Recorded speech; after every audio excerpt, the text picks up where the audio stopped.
Praise lord. ఉదయకాల ఆరాధనకు వచ్చిన ప్రతి ఒక్కరికి కూడా దేవుని పేరిట వందనాలు. అందరం 2 నిమిషాలు తలలు వంచి గత వారమంతా దేవుడు మన పట్ల చేసిన గొప్ప కార్యాలను బట్టి దేవునికి స్తోత్రాలు చెల్లించుకుంటూ ముందు మన ప్రార్థనలోకి వెళదాం. ఒక్కోసారి మనస్ఫూర్తిగా మనలో మనమే, దేవా నీవు గత వారమంతా నా జీవితంలో చేసిన గొప్ప కార్యాలను బట్టి నీకే స్తోత్రం దేవా. ఇదిగోనైనా ప్రభా, నీవు మా జీవితాలలో ప్రభా, నేను ఎట్టి పరిస్థితుల్లో ఉన్నప్పటికీ ప్రభా, నువ్వైతే ఇంతవరకు మమ్మల్ని సజీవులుగా ఉంచి కాచి కాపాడి నీ రెక్కల కింద భద్రపరిచినందుకు నీకే స్తోత్రం దేవా అని దేవునికి స్తోత్రాలు చెల్లించుకుందాం.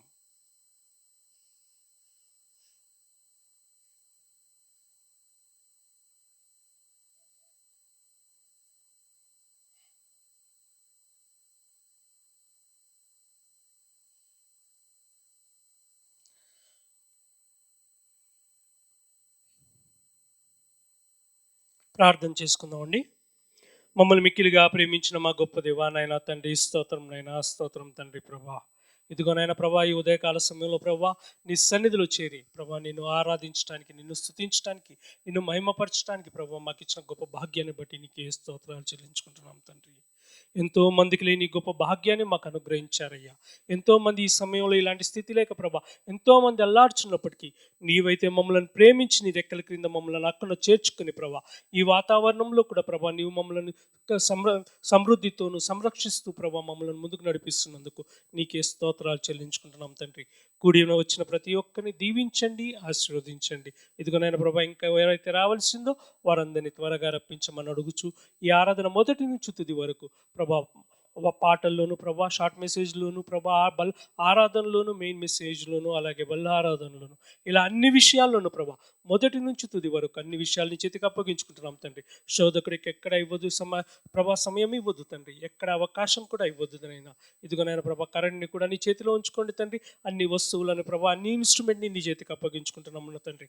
పాడేటప్పుడు మాతో ఉండండి తండ్రి, వాళ్ళ వాక్యం వినేటప్పుడు మా మనసులో మీరు ఉండండి తండ్రి. మీ తలంపులతో మమ్మల్ని నింపమని ఈ రోజంతా నీ చేతికి అప్పగించుకుంటూ కార్యక్రమం మొదటి నుంచి తుది వరకు నీ మహిమార్థకరంగా జరిగించమని మా ప్రభు అయిన యేసుక్రీస్తు పేరిట ప్రార్థించి వేడుకుంటున్నాం తండ్రి.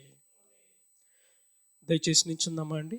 మన దేవుడు మన పట్ల వాగ్దానాలు చేసే దేవుడు అండి.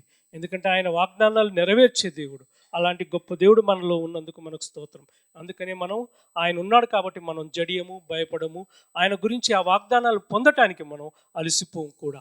అలాంటి వాగ్దానాలని మనం సొంతంగా ఇస్తున్నందుకు ఆ దేవునికి స్తోత్రాలు చెల్లించుకుందాం.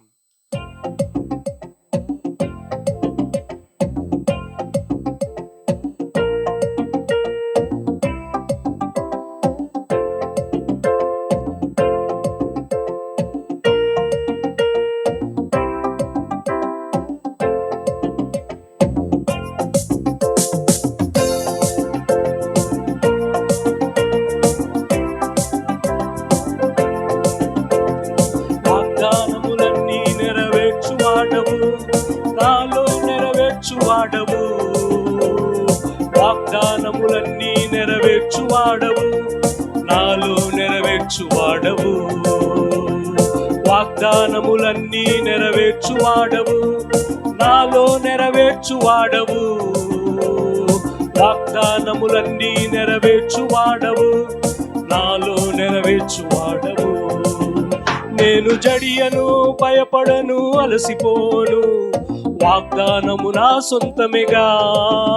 నేను జడియను, భయపడను, అలసిపోను. వాగ్దానమే నా సొంతమేగా. వాగ్దానములన్నీ నెరవేర్చుచున్నాడు, నాలో నెరవేర్చుచున్నాడు. వాగ్దానములన్నీ నెరవేర్చుచున్నాడు, నాలో నెరవేర్చుచున్నాడు. నేను జడియను, భయపడను, అలసిపోను. వాగ్దానము నా సొంతమేగా. నే జడియను, భయపడను, అలసిపోను. వాగ్దానము నా సొంతమేగా.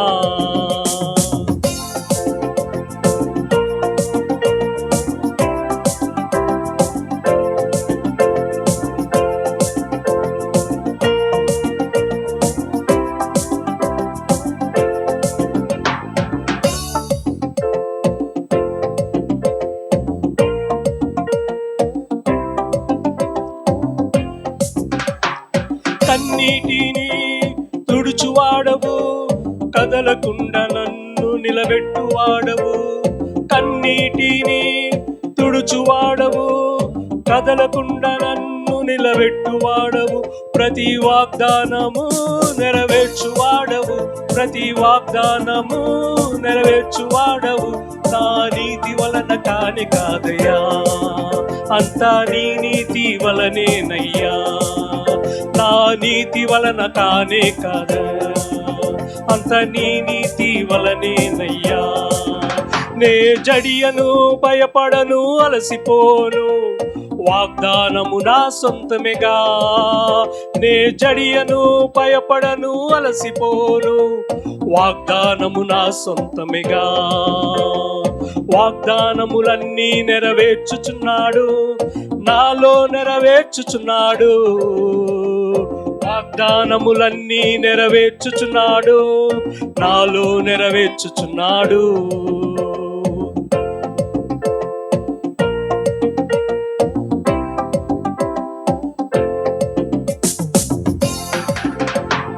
కృంగిపోక నే సాగిపోదును, నీ కృపను తోడుండగా. కృంగిపోక నే సాగిపోదును, నీ కృప నా తోడున్నదిగా. అది ఇరుకైనను విశాలమైనను, అది ఇరుకైనను విశాలమైనను, విస్తారమైన కృప ఉండగా నే అలయక సాగెదనయ్యా. విస్తారమైన కృప ఉండగా నా యేసయ్య తోడు ఉండగా. నే జడియను భయపడను అలసిపోను, వాగ్దానము నా సొంతమేగా.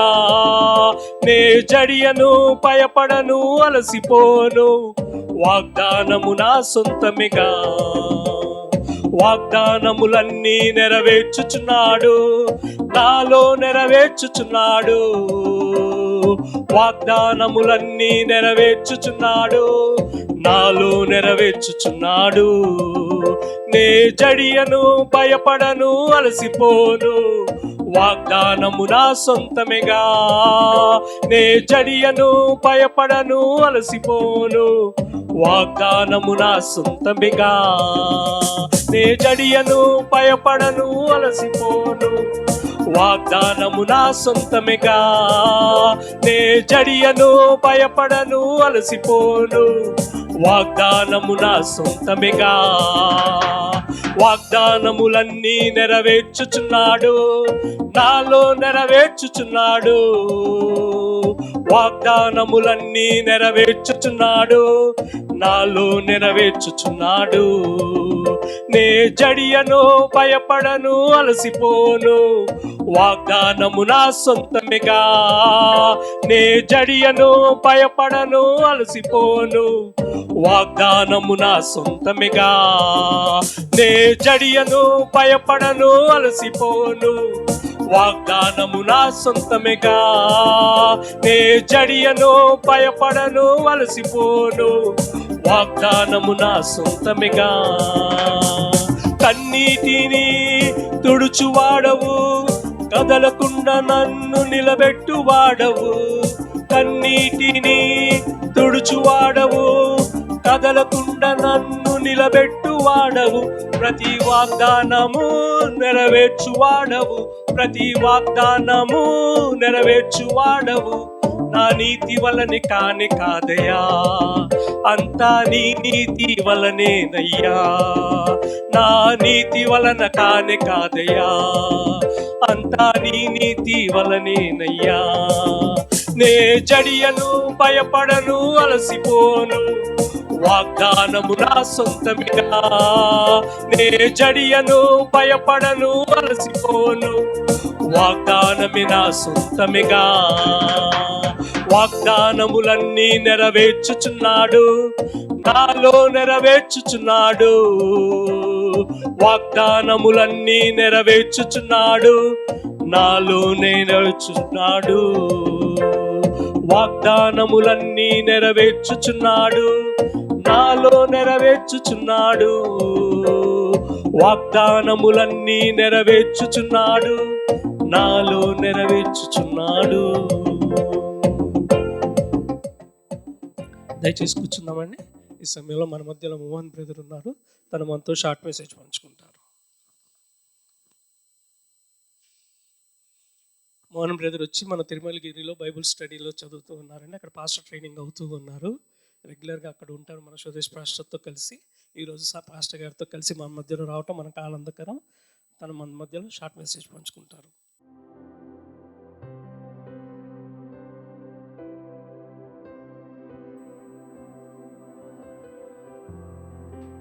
ప్రభువైన యేసుక్రీస్తు నామములో అందరికీ వందనాలు. ఈరోజు ఇక్కడికి రావడం నిజంగా ఎంతో సంతోషకరం.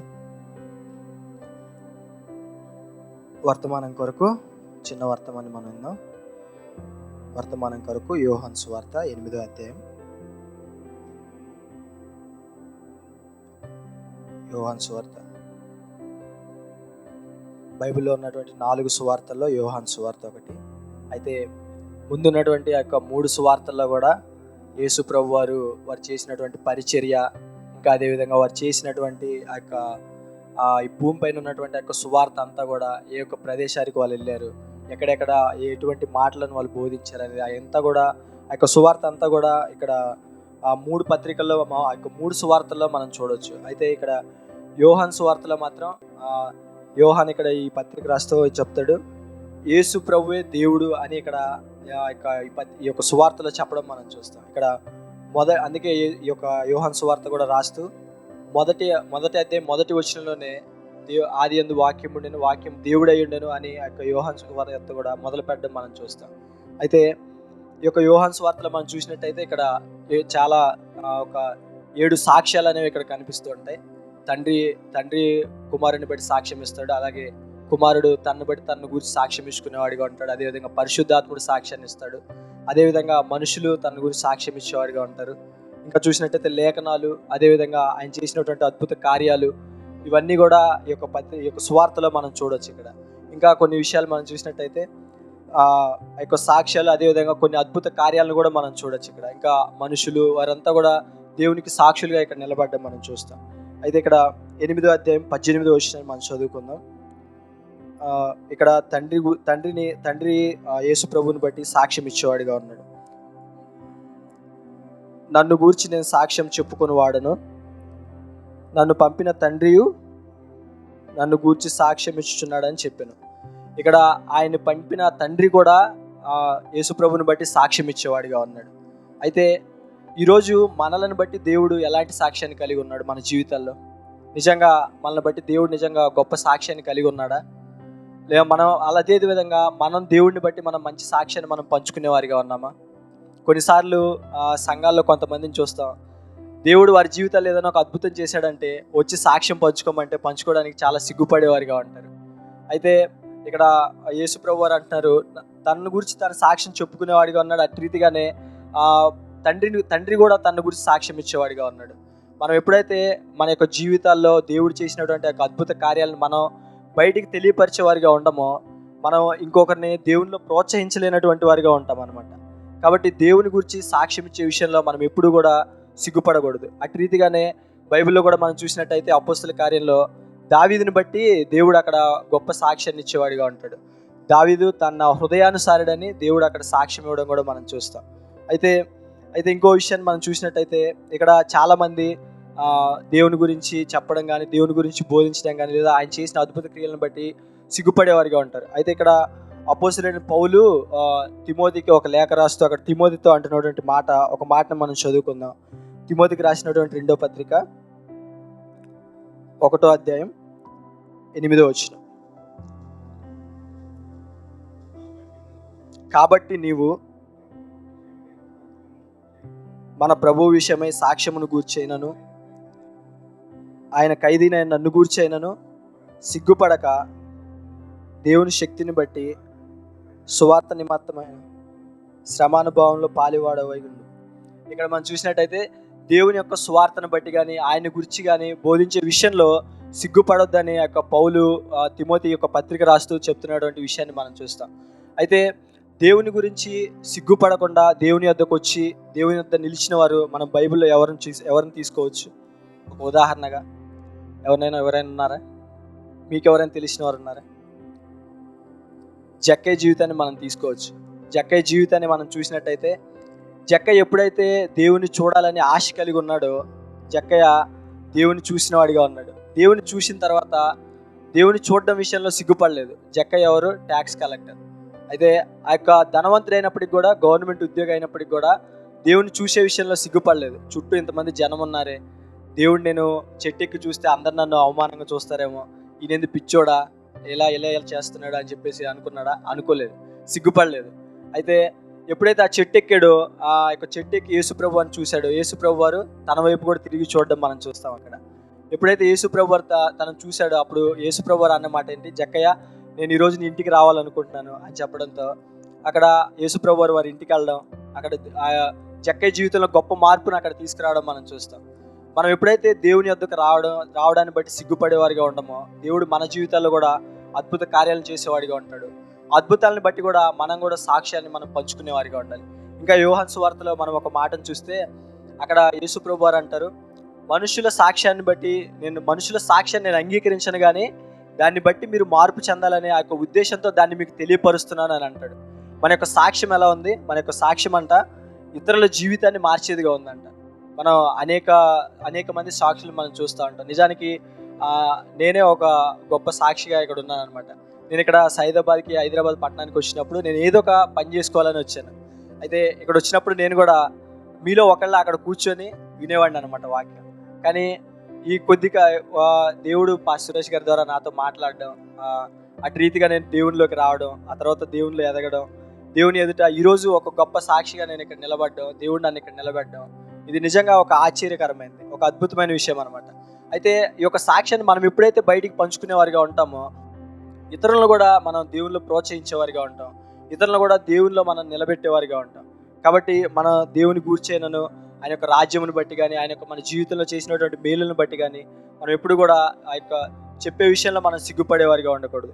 ఇంకా యోహాను సువార్తలో మనం చూసినట్టయితే అనేకమైనటువంటి అద్భుతాలను మనం చూస్తాం. అక్కడ 12 సంవత్సరాల నుంచి అక్కడ రక్తస్రావంతో బాధపడుతున్న యొక్క స్త్రీని కూడా మనం చూసేవారిగా ఉంటాం. ఇంకా 32 ఏళ్ళ నుంచి ఆ యొక్క బెతెస్దా నది దగ్గర పడిపోయినటువంటి ఆ యొక్క కుష్టి రోగిని కూడా మనం చూస్తూ ఉంటాం. వారంతా కూడా గొప్ప సాక్ష్యాన్ని మనకు కనపరిచేవారిగా ఉన్నారు యేసు ప్రభుని బట్టి. మన యొక్క జీవితాల్లో కొంతకాలం నుంచి శ్రమలు అనేవి ఉన్నాయిగా, లేదా ముందున్నటువంటి శ్రమల్ని మనకి దేవుడు ఆ యొక్క శ్రమల నుంచి మనం విడిపించినప్పటికీ మనం ఆ యొక్క సాక్ష్యాన్ని మనం పంచుకోలేని వారిగా ఉన్నాం అనుకో, దేవుడు ఇంకొక విషయాన్ని బట్టి మన జీవితంలో అద్భుతం చేయడానికి కూడా ఇష్టపడేవాడిగా ఉంటాం. కాబట్టి మన యొక్క జీవితాన్ని బట్టి మనం ఇతరులకు సాక్షులుగా మనం ఉండేవారిగా ఉండాలి. యేసు ప్రభువుని గురించి మనం సాక్ష్యం చెప్పుకునేవారిగా ఉండాలి, బయటికి కనపరిచేవారిగా ఉండాలి. ఈ రోజుల్లో చాలామంది నేను క్రైస్తవుడిని అని బయట చెప్పుకోవడానికి సిగ్గుపడేవారిగా ఉంటారు. లేదా నేను క్రైస్తవుడిని అని చెబితే ఏ సమస్య నాకు వస్తుందో, లేకపోతే నేను క్రైస్తవుడిని అని చెప్తే లేకపోతే నాకు ఏ ఉద్యోగం రాదేమో, లేకపోతే నన్ను యొక్క పోస్టులోంచి తీసేస్తారేమో అని చాలామంది సిగ్గుపడేవారిగా ఉంటారు, భయపడేవారిగా ఉంటారు. అయితే ఆ కాలంలో మనం చూసినట్టయితే కేవలం ఈ యొక్క లోకంలో మనకు వచ్చే ధనం వల్ల, లేకపోతే మనకున్న ఆహారం వల్ల మనం జీవించేవారిగా ఉన్నామా? లేదు. అవి కూడా మనకు అవసరమే సాధారణంగా. కానీ దానికి అన్నిటికంటే ముఖ్యంగా మనకి దేవుడితో మనం ఉండడం కూడా, దేవుని గురించి బోధించడం కూడా, దేవుని వ్యక్తిగా మనం బయట కనపడటం కూడా దేవునికి ఎంతో అవసరమైంది. అటు రీతిగా మనం కనపరచడం ఎంతో ముఖ్యమైనది అనమాట. కాబట్టి దేవుని గురించి మనం సాక్ష్యం ఇచ్చేవారిగా ఉందాం, దేవునిలో గొప్ప సాక్ష్యాన్ని మనం పొందుకునేవారిగా ఉందాం. కాబట్టి దేవుడి కొద్ది మాటలు దీవించినాయి. Brother, thank you very much. మంచి మెసేజ్తో మమ్మల్ని ఉదయకాల షార్ట్ మెసేజ్తో మమ్మల్ని ఇంతవరకు ప్రోత్సహించినందుకు. అలాగే ఈ సమయంలో అందరం లేచి నించున్నట్లయితే మనం దేవుడిని ఆరాధించుకుందాం కొద్దిసేపు. దేవుడు మన పట్ల చేసిన గొప్ప కార్యాలను మనము ఆయనను ఆరాధించడం ద్వారానే మనము ఆయనకు తిరిగి చెల్లించగలం. ఆయన మనం ప్రేమించిన విధం ఎట్లుంటుందంటే దానికి ఒక కొలమానం వేసుకోవటానికి కూడా లేదు. ఎందుకంటే అంత అధికంగా మనం ప్రేమించాడు.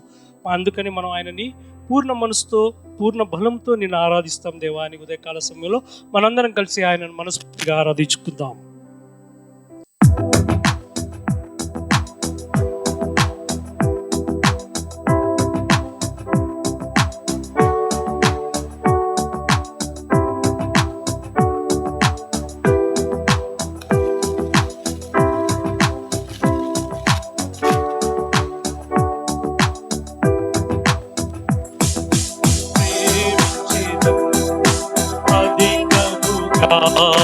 ఆరాధించు ఆసక్తితో మించేదన్ అధికముగా ఆరాధింతున్ ఆసక్తితో పూర్ణ మనసుతో ఆరాధింతున్ పూర్ణ బలముతో ప్రేమించేదన్ పూర్ణ మనసుతో ఆరాధింతున్ పూర్ణ బలముతో ప్రేమించేదన్ ఆరాధనా ఆరాధనా ఆరాధనా ఆరాధనా ఆరాధనా ఆరాధనా ఆరాధనా ఆరాధనా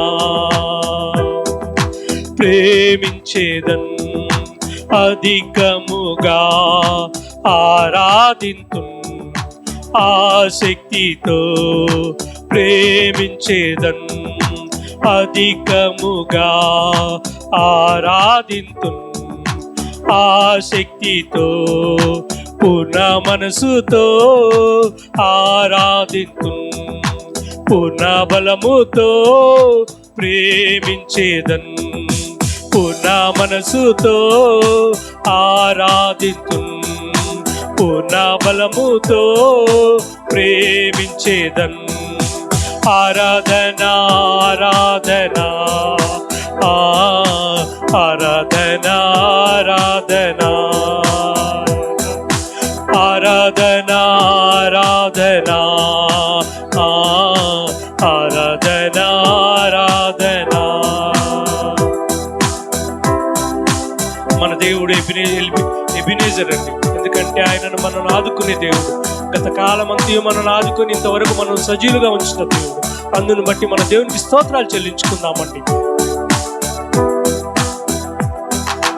ఎబినేజరే ఎబినేజరే ఇంతవరకు ఆదుకున్నావే ఎబినేజరే ఎబినేజరే ఇంతవరకు ఆదుకున్నావే నన్ను ఇంతవరకు ఆదుకున్నావే నన్ను ఇంతవరకు ఆదుకున్నావే నిన్ను పూర్ణ మనముతో ఆరాధింతున్ నిన్ను పూర్ణ బలముతో ప్రేమించేదన్ నిన్ను పూర్ణ మనసుతో ఆరాధింతున్ నిన్ను పూర్ణ బలముతో ప్రేమించేదన్ ఆరాధనా ఆరాధనా ఆరాధనా ఆరాధనా ఆరాధనా ఆరాధనా ఆరాధనా మన దేవుడు ఎల్రోహి అండి. ఎందుకంటే మనల్ని చూచే దేవుడు. మనం ఆయన చూడకపోతే ఇప్పుడు ఈరోజు మనం ఇలా సజీవులుగా ఉండేవాళ్ళం కాదు. ఈరోజు మనం ఇలా ఉన్నామంటే, ఇలా బ్రతికి ఉన్నామంటే, ఈరోజు మనం ఆయన సన్నిధిలో ఉన్నామంటే ఆయనను మనం ఇంతవరకు చూచాడు కాబట్టి, తన రెక్కల కింద మనం కాచి కాపాడాడు కాబట్టి, అందును బట్టి ఆ దేవునికి స్తోత్రాలు చెల్లిస్తూ మనం ఆనందంగా ఆయనను ఆరాధిద్దాం.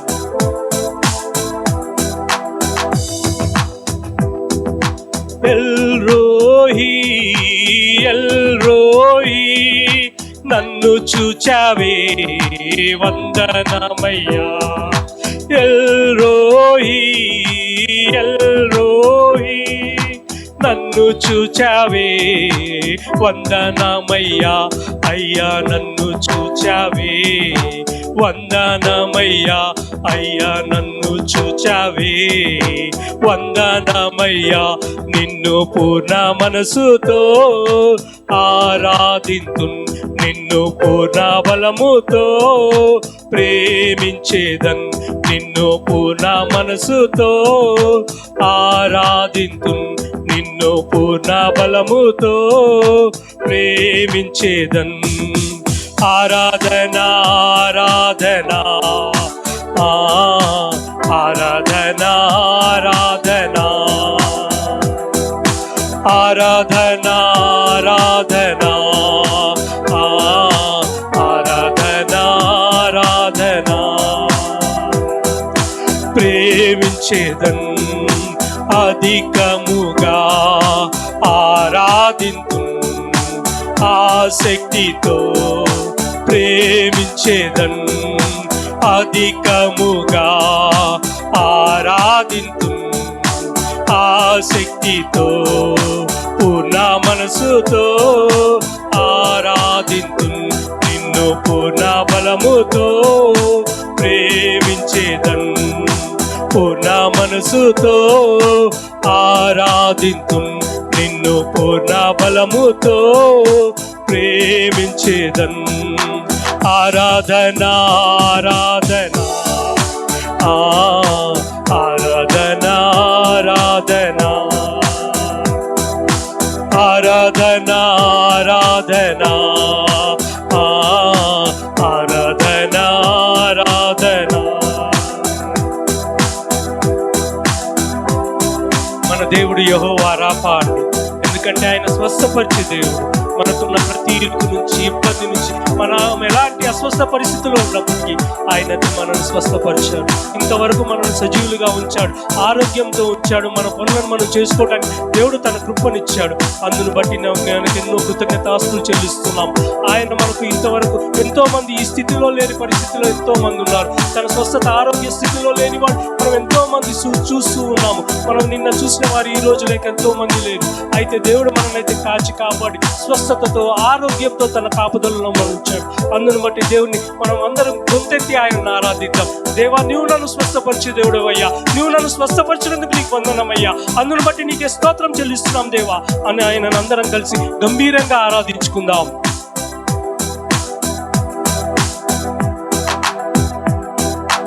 యెహోవా రాఫా, యెహోవా రాఫా, స్వస్థపరిచావే వందనమయ్యా. యెహోవా రాఫా, యెహోవా రాఫా, స్వస్థపరిచావే వందనమయ్యా. నన్ను స్వస్థపరిచావే వందనమయ్యా, నన్ను స్వస్థపరిచావే వందనమయ్యా.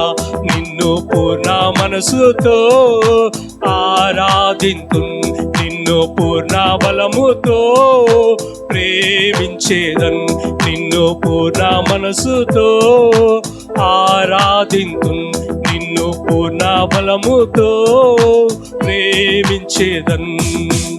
ఆరాధన ఆరాధన ఆరాధన ఆరాధన ఆరాధన ఆరాధన ఆరాధన ఆరాధన. ప్రేమించేదన్, అధికముగా ఆరాధింతు, ఆసక్తితో ప్రేమించేదన్, అధికముగా ఆరాధింతు, ఆసక్తితో పూర్ణ మనసుతో ఆరాధింతు, పూర్ణ బలముతో ప్రేమించేదన్, పూర్ణ మనసుతో ఆరాధింతు, నిన్ను పూర్ణ బలముతో ప్రేమించేదన్. ఆరాధన ఆరాధన ఆరాధన ఆరాధన ఆరాధన ఆరాధన ఆరాధన ఆరాధన ఆరాధన ఆరాధన ఆరాధన ఆరాధన ఆరాధన ఆరాధన ఆరాధన. అవునయ్యా నాయనా తండ్రి ప్రభా, మమ్మల్ని ఇంత అధికంగా ప్రేమించిన దేవా తండ్రి ప్రభా, తిరిగి మేమేమేం చెల్లించగలం తండ్రి.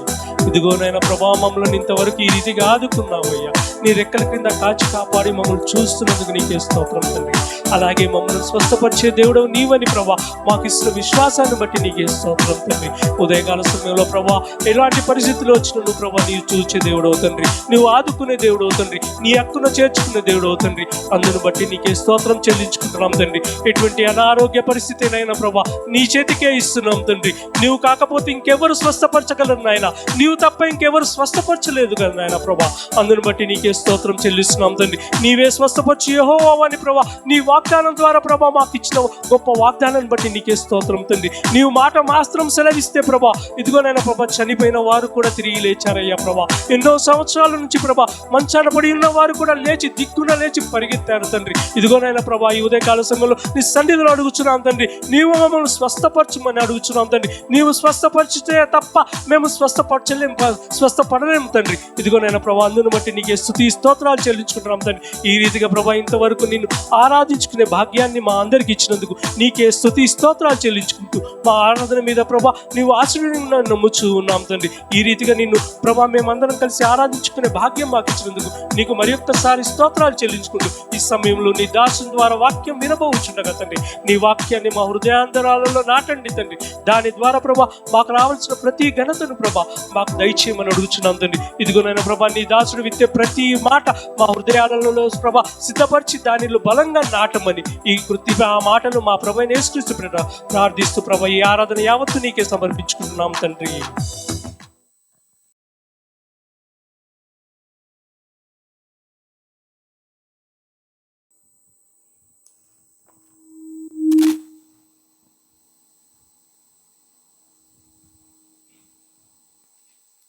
ప్రభు కృపను బట్టి మరి మనం దేవుని సంధికి వచ్చాము. చక్కని పాటలతో దేవుని ఆరాధించాము. ఇందాక మరి షార్ట్ మెసేజ్ కూడా విన్నాము. మరి మోహన్ చక్కని బైబిల్ కాలేజ్ స్టూడెంట్, తన కనిగిరి ప్రాంతం నుంచి వాళ్ళ నాన్నగారు కనిగిరి ప్రాంతంలో మొత్తం 3 ప్రదేశాల్లో సేవ చేస్తున్నారు. 2 ప్రాంతాల్లో మందిరాలు కూడా కట్టారు. మోహన్ వాళ్ళ నాన్నగారు చేసే సేవ ఏంటంటే చాలామంది చాలా గ్లామరస్గా ఉన్న ఏరియాల్లో సేవ చేయడానికి ఇష్టపడతారు పాస్టర్లు ఈ రోజుల్లో.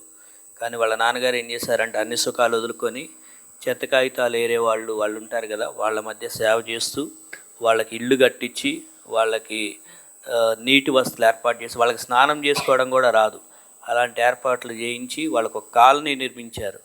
మోహన్ వాళ్ళ నాన్నగారు వాళ్ళు ఆయన దేవుడిచ్చిన పిలుపు మేరకు వాళ్ళ సేవ చేస్తున్నారు అక్కడ కనిగిరి ప్రాంతంలో. సో ఇందాక చక్కని వాక్యం చెప్పాడు. తను ఇంకా దేవుళ్ళు ఎదగాలని, ఇంకా రాబోయే రోజుల్లో గొప్ప సేవ చేయాలని తన కోసం ప్రార్థన చేయండి. తన యొక్క చెల్లెలు కూడా ఇక్కడ హైదరాబాద్లో జాబ్ చేస్తూ ఉన్నది. ఆమె కూడా ఒకానొక టైంలో అక్కడ వాళ్ళ నాన్నగారికి సేవ చేసే తరుణంలో ఎవరు హెల్ప్ చేయకపోతే తను కూడా ఒక సంఘాన్ని నడిపిస్తూ ఉండేది. అయితే ఇప్పుడు జాబ్ నిమిత్తం హైదరాబాద్ వచ్చింది. తన కోసం కూడా ప్రార్థన చేయండి. మరి ఈరోజు వాక్యం కొరకు యోహాను సువార్త 8వ అధ్యాయం. ఇందాక యోహాను సువార్త యొక్క కొంచెం సారాంశాన్ని మరి మోహన్ చక్కగా తెలియజేశాడు. బైబిల్ ట్రైనింగ్ అవటం ద్వారా వారు చెప్పే బోధ, దానికి ఉన్నటువంటి డిఫరెన్స్ ఏంటి, మిగిలిన వాళ్ళు చెప్తే బోధ ఏంటి అనేది మీకు చాలా వరకు చాలా అర్థమవుతుంటుంది అనమాట. ఎందుకంటే ఆ యొక్క తెలిసిపోతుంటుంది, ఇది వాక్యం తెలిసిన వాళ్ళు మాట్లాడుతున్నారు ఈ విషయం అని. ఓకే, కొంతమంది ఏదో ఊరికి అర్థం కాని విషయాన్ని అక్కడ ఒక పాయింట్ అక్కడ ఎక్కడో అర్థం కాకుండా కొట్టేసి అది కిచిడి అయిపోతుంటుంది, అర్థం కాదు. ఇలాగ అర్థం చెప్పుకుంటూ తెలియజేస్తే ఒక పాయింట్ అనేది మనకి తెలిస్తే అది దేవుళ్ళు ఇంకా బలపడతాం. Okay, right. యోహాను సువార్త 8వ అధ్యాయంలో 29-30 వచనాలు మనం అందరం కలిసి చదువుదాం. నాతో పాటు మీరు కూడా చదవండి. యోహాను సువార్త 8వ అధ్యాయము 29-30 వచనాలు. నన్ను పంపినవాడు నాకు తోడై ఉన్నాడు, ఆయనకి ఇష్టమైన కార్యము నేను ఎల్లప్పుడూ చేయుదును గనుక ఆయన నన్ను ఒంటరిగా విడిచిపెట్టలేదని చెప్పాను. ఆయన ఈ సంగతులు మాట్లాడుచుండగా అనేకులు ఆయన యందు విశ్వాసం ఉంచిరి. చాలండి. దేవుడు ఎవరై ఉన్నారు అనే విషయాన్ని ఆయన తన యొక్క లేఖనాల్లో మనకి బాగా బయలుపరిచారు, తెలియజేశారు ఈ యొక్క వాక్య గ్రంథంలో. ఈ వాక్య గ్రంథాన్ని మనం చదివినప్పుడు దేవుడు ఎవరై ఉన్నారు అనే విషయాలు మనకి స్పష్టంగా అర్థమవుతుంది. ఆయన ఎవరై ఉన్నారో మనకు అర్థమైన తర్వాత మనమేం చేయాలో అనే విషయాన్ని కూడా మనకు అర్థం చేపిస్తుంది దేవుని గ్రంథం.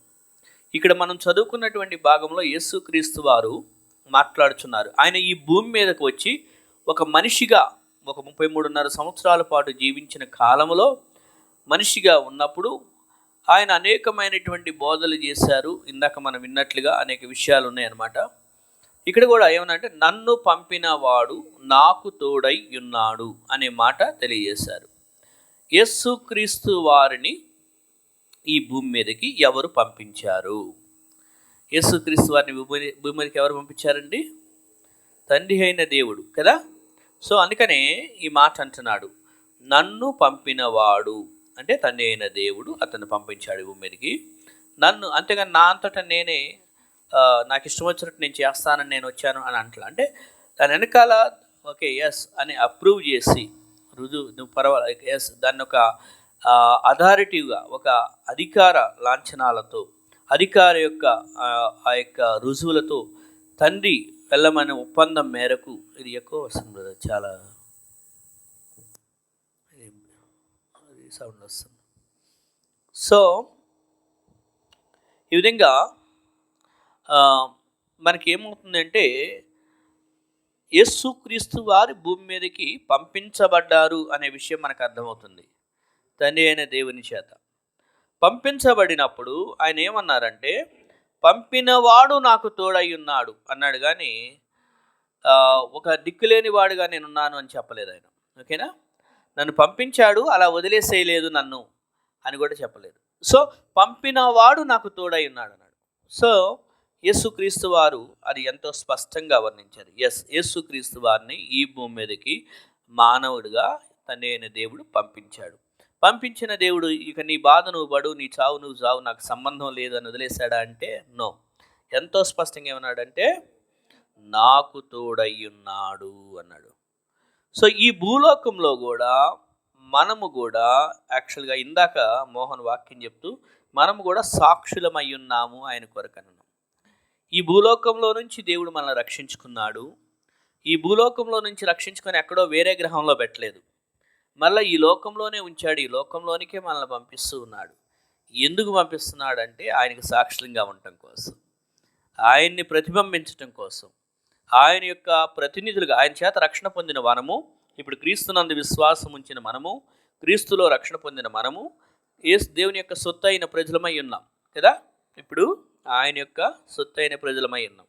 ఆయన సొత్తు అయిన ప్రజలమై ఉన్నాము అన్నప్పుడు ఆయన పట్టించుకునే దేవుడు కూడా అంతే కదా. ఇప్పుడు మీ సొంత వారు ఉన్నారు అన్నప్పుడు ఖచ్చితంగా పట్టించుకుంటారు మీరు కదా, వాళ్ళ గురించి చూస్తారు. సో అలాగే నన్ను పంపాడు నాకు తోడై ఉన్నాడు అన్నాడు. అలాగే ఈ లోకంలో నిన్ను నన్ను దేవుడు ఒక వెలుగుగా పంపించాడు. ఇది ఒక చీకటి లోకం. అలాగే నిన్ను నన్ను దేవుడు ఒక ఉప్పుగా కూడా ఉంచాడు. ఉప్పు అనేది రుచికరమైనటువంటిది. నిన్ను నన్ను ఆయన శిష్యులుగా ఈ లోకంలోనికి పంపించాడు. నిన్ను నన్ను ఆయన రాయబారులుగా పంపించాడు, ప్రతినిధులుగా, అటెండెన్స్గా, లేకపోతే అంబాసిడర్స్గా. ఆయన అంబాసిడర్స్గా ఈ లోకంలో పెట్టారు. ఈ యొక్క అంబాసిడర్స్ అనేవాళ్ళు రాయబారులు ఒక దేశం నుంచి ప్రతినిధులుగా వేరే దేశంలో ఉంటారు. అవునా? ఆ దేశానికి వాళ్ళు ఎందుకు పంపించబడతారు అంటే ఈ దేశం యొక్క ఈ సంస్కృతిని, ఈ దేశం యొక్క విలువలను, ఈ దేశం యొక్క కొన్ని విధానాలను అక్కడ ప్రతిబింబించి అక్కడ వాళ్ళు రిప్రజెంటేటివ్గా ఉంటారు, ప్రతినిధులుగా. సో దేవుడు కూడా మనం ఎవరు అంటే ఇప్పుడు పరలోక పౌరులం, దేవుని పిల్లలం. పరలోక పౌరులైన మనల్ని ఈ భూలోకంలో ఎందుకు పంపించాడు అని అంటే ఆయన వెలుగ్గా ఈ లోకంలో ప్రకాశించాలి అని పంపించాడు. పంపించిన వాడు మనల్ని దిక్కులేని వాడిగా వదిలేయలేదు. ఆ విషయం గుర్తుపెట్టుకోవాలి. ఆయన మనల్ని దిక్కులేని వాడిగా వదిలేయలేదు. కానీ ఇక్కడేమన్నాడు? యేసుక్రీస్తు వారే అన్నాడు నాకు తోడై ఉన్నాడని. సో యేసుక్రీస్తు అంతటి వాడికి ఆయన ఎవరు? యేసుక్రీస్తు దేవుడు. యేసుక్రీస్తు అంతటి వాడికి తండ్రి అయిన దేవుడు తోడుగా ఉన్నాడు అని చెప్పుకుంటున్నాడంటే మరి మానవులమైన మనము, సాధారణమైన మనుషులు, మనకి ఇంకెంతగా ఆయన తోడుగా ఉంటాడు. ఖచ్చితంగా ఇప్పుడు 4 పిల్లలు ఇంట్లో ఉన్నారనుకోండి, పెద్దోడు ఒక 15 సంవత్సరాలు వచ్చినాయి అనుకుందాం, రెండోవాడు 12 సంవత్సరాలు, మూడోవాడు 7 సంవత్సరాలు, ఇంకో చిన్నోడు ఉంటాడు ఒక 3 సంవత్సరాలోడు. మన అటెన్షన్ అంతా ఎక్కువ ఎవరి మీద ఉంటుంది? ఆ చిన్నోడి మీద ఉంటుంది. ఎందుకంటే ఈ 15 ఏళ్ళోడికి ఎట్లా స్నానం చేయాలో, ఎలా స్కూల్కి వెళ్ళాలో అన్నీ తెలుసు. తర్వాత ఇలాగా అయితే ఇంకా చిన్న పిల్లలు ఉన్నారనుకోండి, వాళ్ళ మీద ఎందుకు ఫోకస్ చేస్తామంటే వాళ్ళకి ఎక్కువ తెలియదు కాబట్టి. ఈ పెద్దవాడు ఉన్నాడు అంటే తెలుసు, ఇది నేర్చుకున్నాడు, మనం నేర్పించాం, వాడికి ధైర్యం ఉంది, ఇక చేయగలడు అనే ఒక భరోసా ఉంటుంది మనకి. ఈ చిన్న పిల్లలకి మీద మనం ఎక్కువ కాన్సన్ట్రేషన్ చేయాలి. ఈ చిన్న పిల్లలు ఉన్నారంటే అయ్యో వీళ్ళకి తెలియదు కదా, వీళ్ళకి ఎక్కువగా తోడుగా ఉండాలి. ఈ చిన్న పిల్లల మీద ఎక్కువ కాన్సన్ట్రేషన్ ఉండేటప్పుడు ఈ పెద్దవాళ్ళకి ఏమైందంటే చూసా వాళ్ళనే పట్టించుకున్నాను, నన్ను పట్టించుకున్నాను. కానీ అర్థం చేసుకోని విషయం ఏంటంటే వాళ్ళకి ఆల్రెడీ వాళ్ళని దేవుడు ఆ గ్రోత్లోకి తీసుకెళ్ళాడు. వాళ్ళు ఇప్పుడు చాలా మంచి సూపర్ మ్యాన్ లాగా వాళ్ళకి అది ఉంటుంది, ఆ యొక్క శక్తి, ఆ జ్ఞానము, అవి అది మర్చిపోయి నన్ను పట్టించుకోవట్లేదు, ఆ చిన్నవాళ్ళని పట్టించుకుంటున్నారు, వాళ్ళనే చూస్తున్నారు, నన్ను పట్టించుకోవట్లేదు. అట్లా సంఘాల్లో కూడా ఉంటాయి. అబ్బో పాస్టర్ గారు ఈ మధ్య కొత్త సిస్టర్ బ్రదర్ వస్తే వాళ్ళనే పట్టించుకుంటున్నారు, కానీ ఎప్పటి నుండో పాస్టర్ గారితో పాటు ప్రయాణం చేస్తున్నాం మాకు తెలియదు అంటే ఫస్ట్ కొత్త వాళ్ళని, ఆ చిన్నపిల్లలు వాళ్ళకి తెలియదు అన్నట్టు వాళ్ళ మీద ఎక్కువ కాన్సన్ట్రేషన్ చేయాలి. సో అట్లాగే దేవుడు కూడా ఇప్పుడు యేసుక్రీస్తు అంతటి వాడికి నాకు తోడై ఉన్నాడు అంటే ఇప్పుడు మనం ఎవరు ఇంకా మనుషులు ఆయన మన విషయంలో ఆయన ఇంకెట్లా ఉంటాడో తెలుసా, ఎక్కువగా పట్టించుకుంటాడు. ఆయన నాకు తోడై ఉన్నాడు అని ఆయన చెప్పాడు ఇక్కడ. సో ఇప్పుడు మనకు కూడా యేసుక్రీస్తు వారు వాగ్దానం చేశాడు, మనకి తెలుసు ఆయన ఎంతగా తోడైనాడు కదా, నేను నిన్నడు విడువను ఎడబాయును అన్నాడు. ఎందుకంటే మనం ఆయన పిల్లలు. అయితే ఇప్పుడు మనం ఎదుగుచున్నటువంటి పిల్లలం కూడా. అయితే ఇక్కడ ఇంకొక మాట కూడా మనం గమనించాలి. యోహాను సువార్త 8వ అధ్యాయంలో అక్కడ 29వ వచనంలో అక్కడితో అయిపోలా, నన్ను పంపినవాడు నాకు తోడై ఉన్నాడు అనే మాటతో అయిపోలా. నెక్స్ట్ లైన్ చాలా ఇంపార్టెంట్. అది ఇంపార్టెంట్. ఆయనకి ఇష్టమైన కార్యం నేను ఎల్లప్పుడూ చేయుదును. యేసుక్రీస్తు వారంట, నేను దేవుణ్ణి, నాకు అర్హతలున్నాయి, నాకు అద్భుత శక్తులు ఉన్నాయి, నాకు ఇష్టం వచ్చింది నేను చేసేసుకుంటాను అని అన్నాడు అంటే కాదు. ఆయనకు అద్భుత శక్తులు ఉన్నప్పటికీ కూడా తండ్రికి ఏది ఇష్టమో అదే చేస్తాను నేను అన్నాడు. తండ్రికి ఏది ఇష్టమో అదే చేస్తాను అన్నాడు. సో మనము కూడా ఆయనకి ఇష్టమైన కార్యాలు చేస్తున్నామా? ఎందుకంటే ఆయనకి ఇష్టమైన కార్యాలు చేస్తూ ఉంటేనే అప్పుడే మనము కూడా ఖచ్చితంగా ఆయన మనకు తోడై ఉంటాడు. అంతేకాకుండా ఆయనకి ఇష్టమైన కార్యాలు చేయటం ద్వారా ఆయన మనల్ని బట్టి సంతృప్తి చెందుతాడు. ఆయన సంతృప్తి చెందుతాడు కదా. ఎలాగ మరి మనం ఆయనకి ఇష్టమైన కార్యాలు చేయగలము అని చూస్తే ఒక విషయం గమనించాలి. ఎఫెసీ 5వ అధ్యాయము 10వ వచనం. ఎఫెసీ 5:10.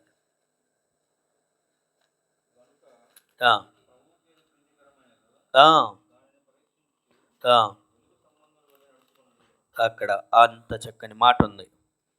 ప్రభువుకి ఏది ప్రీతికరమైనదో అంటే ఇష్టమైనది. ఎఫెసీ 5వ అధ్యాయం 10వ వచనం. ప్రభువుకి ఏది ప్రీతికరమైనదో అంటే ఏది ఇష్టమో, ఆయనకి ఇష్టమైనది ఏదో పరీక్షించుచు. ఇప్పుడు మీరు ఎవరికన్నా మీకు ఆప్తులైన వారికి బట్టలు కొనాలని వెళ్ళారనుకోండి, పలానా మీ అన్నయ్యకో, మీ తమ్ముడికో, మీ డాడీకో, మీ చెల్లుకో, ఎవరికో షాప్కి వెళ్ళి ఏదో ఒకట్లే అని తీసుకొని వెళ్ళిపోతారా? లేదు. ఇది వాళ్ళకి ఇష్టపడతారా లేదా అని చాలా సెలెక్ట్ చేసుకొని ₹1 ₹10 ఎక్కువైనా పర్వాలా, అది వాళ్ళకి ఇష్టం అవ్వాలి అని చెప్పి అలా సెలెక్ట్ చేసుకుంటాం కదా. పరీక్షిస్తాం. 10 రకాలైనటువంటి వస్త్రాలు పరీక్షించి అందులో మేలైనది మనకు వాళ్ళకి ఇష్టపడతారు అనుకున్నది మనం తీసుకుంటాం. సేమ్ వే ఈ ఎఫెసీ 5వ అధ్యాయం 10వ వచనం కూడా అదే అన్నమాట. ప్రభువుకి ఏది ప్రీతికరమైనదో దాన్ని పరీక్షించుచు వెలుగు సంబంధుల వలె నడుచుకొనుడి అన్నాడు. సో నేను నడుస్తున్నటువంటి విధానం దేవునికి ఇష్టమైన విధానంలో ఉందా లేదా? వెలుగు సంబంధంగా నడుస్తున్నానా లేకపోతే చీకటి సంబంధంగా నడుస్తున్నానా? చీకటి అనేది సాతానుడికి, అంధకారమునకు, పాపమునకు సూచన. సో అది దేవుడికి ఇష్టం లేదు కదా. చీకటి దేవునికి ఇష్టం ఉండదు. కానీ ఇష్టమైనది ఏంటి అంటే అదిగో ఆయన వెలుగు సంబంధుల వల్ల నడుచుకుంటే అది ఆయన ఇష్టపడతాడు. సో అందుకనే నేను చేస్తున్నది ఆయనకి ఇష్టమైందేనా లేదా అనేది మనం పరీక్షించుకోవాలి. మరి ఆయనకి ఇష్టమైంది పరీక్షించుకోవాలంటే ఆయనకి ఇష్టమైంది ఏంటో కూడా తెలుసుకుంటూ ఉండాలి. మనం అడుగుతాం, బ్రదర్ మీకు ఏ కలర్ ఇష్టం, లేకపోతే బ్రదర్ మీకు ఏ కర్రీ ఇష్టం అని నన్ను చాలామంది అడిగేవాళ్ళు ఉంటారు. అలాగే మరి దేవుణ్ణి కూడా దేవానికి ఇష్టమైంది ఏంటి అని కూడా మనం అడగాలి. ఆయన అడిగితే మనకి ఎలా చెప్తాడు అని అంటే ఇదిగో ఈ బైబిల్లో నుంచి చెప్తాడు. దేవా నీకు ఇష్టమైంది ఏంటి, నన్ను ఏం చేయమంటావు అని అడిగితే అప్పుడు ఆయన చెప్తాడు ఏంటి అంటే, చూడండి ఆయనకి ఇష్టమైంది ఏంటి. ఇది చాలా సౌండ్ వస్తుంది కదా, దీన్ని మాట్లాడతాను.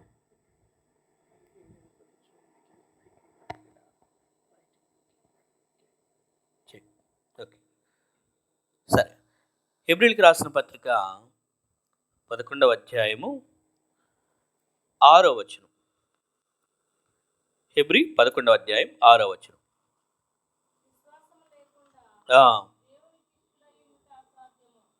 ఒక చక్కని మాట ఉంది ఇక్కడ కదా, విశ్వాసము లేకుండా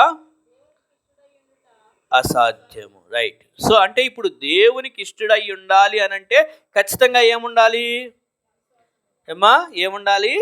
విశ్వాసము అనేది ఖచ్చితంగా ఉండాలి. ఏ విశ్వాసం? చాలామంది ఈ రోజుల్లో ఈ లోకము, ఇప్పుడున్న ఎడ్యుకేషన్ సిస్టమ్ కానీ ఇప్పుడున్న ఈ లోకం ఏం నేర్పిస్తుందంటే నీ మీద నీకు నమ్మకం ఉండాలి అని నేర్పిస్తుంది. కానీ అది వాక్యానికి విరుద్ధం, అది తప్పు. అట్లా కాదు, నీ మీద నువ్వు నమ్మకం పెట్టుకోవద్దు. ఎందుకంటే తన మనస్సును నమ్ముకుని వాడు బుద్ధిహీనుడు అని ఉంది బైబిల్లో. మన మీద మనం నమ్మకం పెట్టుకోవద్దు. మన మీద మనం నమ్మకం పెట్టుకుంటే మనకే గ్యారంటీ ఉండదు. ఎందుకంటే ఈ పూట నేను మీకు మాట చెప్తాను, సాయంత్రానికి మాట మార్చేయచ్చు కదా, అది మనిషిలో. మరి విశ్వాసం అన్నప్పుడు ఏం విశ్వాసం ఇది అని అంటే, విశ్వాసము ఉండాలి. అయితే ఎవరి మీద ఉండాలంటే అక్కడే అదే 6వ వచనంలోనే ఉంది. ఏమని? దేవుని యొద్దకు వచ్చేవాడు ఆయన ఉన్నాడనియు తన్ను వెదుకు వారికి ఫలము దయచేవాడనియు నమ్మవాలని. ఇదండి నమ్మవలసింది. ఏంటంటే దేవుని యొద్దకు వస్తే ఆయన ఖచ్చితంగా నాకు కార్యం జరిగిస్తాడు. ఖచ్చితంగా ఆయన ఉన్నాడు కాబట్టి కార్యం చేస్తాడు అని నమ్మాలి. చాలామంది దేవుడు ఉన్నాడు అని నమ్మటానికి కూడా సంశయిస్తారు. ఆయన ఉన్నాడు, ఖచ్చితంగా ఉన్నాడు అని నమ్మాలి. ఉన్నాడు అని నమ్మటమే కదా, దెయ్యాలు కూడా ఉన్నాడు అని నమ్ముతున్నారు. అవునా కదా? దెయ్యాలు కూడా నమ్ముతున్నాయి అన్నాడు లేఖనాలు. దెయ్యాలు కూడా నమ్ముతాయి. అయితే ఉన్నాడు అని నమ్మాలి, అంతే, అక్కడితో ఆగిపోకూడదు. నెక్స్ట్ స్టెప్ కూడా ఉంది. ఆయన దగ్గరకు వచ్చి అయ్యా నాకు సహాయం కావాలి, నా పరిస్థితి ఇది అని చెప్పుకుంటే నాకు ఖచ్చితంగా ఫలం దయచేస్తాడు అని కూడా నమ్మకం పెట్టుకోవాలి. ఇది ఉంటే ఆయన ఇష్టపడతాడు. ఎస్, ఫలానా ప్రకాష్ బ్రదర్ నా మీద విశ్వాసం ఉంచాడు కాబట్టి ఈ వ్యక్తికి నేను ఈ ఫలం దయచేస్తాను, ఈ కార్యం చేస్తాను అని ఆయన సఫలం చేస్తాడు. మన కోరికలు, మన యొక్క విన్నపాలు. తర్వాత ఇంకా వాక్యం ఏం చెప్తుంది? రోమా 8వ అధ్యాయము 8వ వచనం. రోమా 8వ అధ్యాయం 8వ వచనం.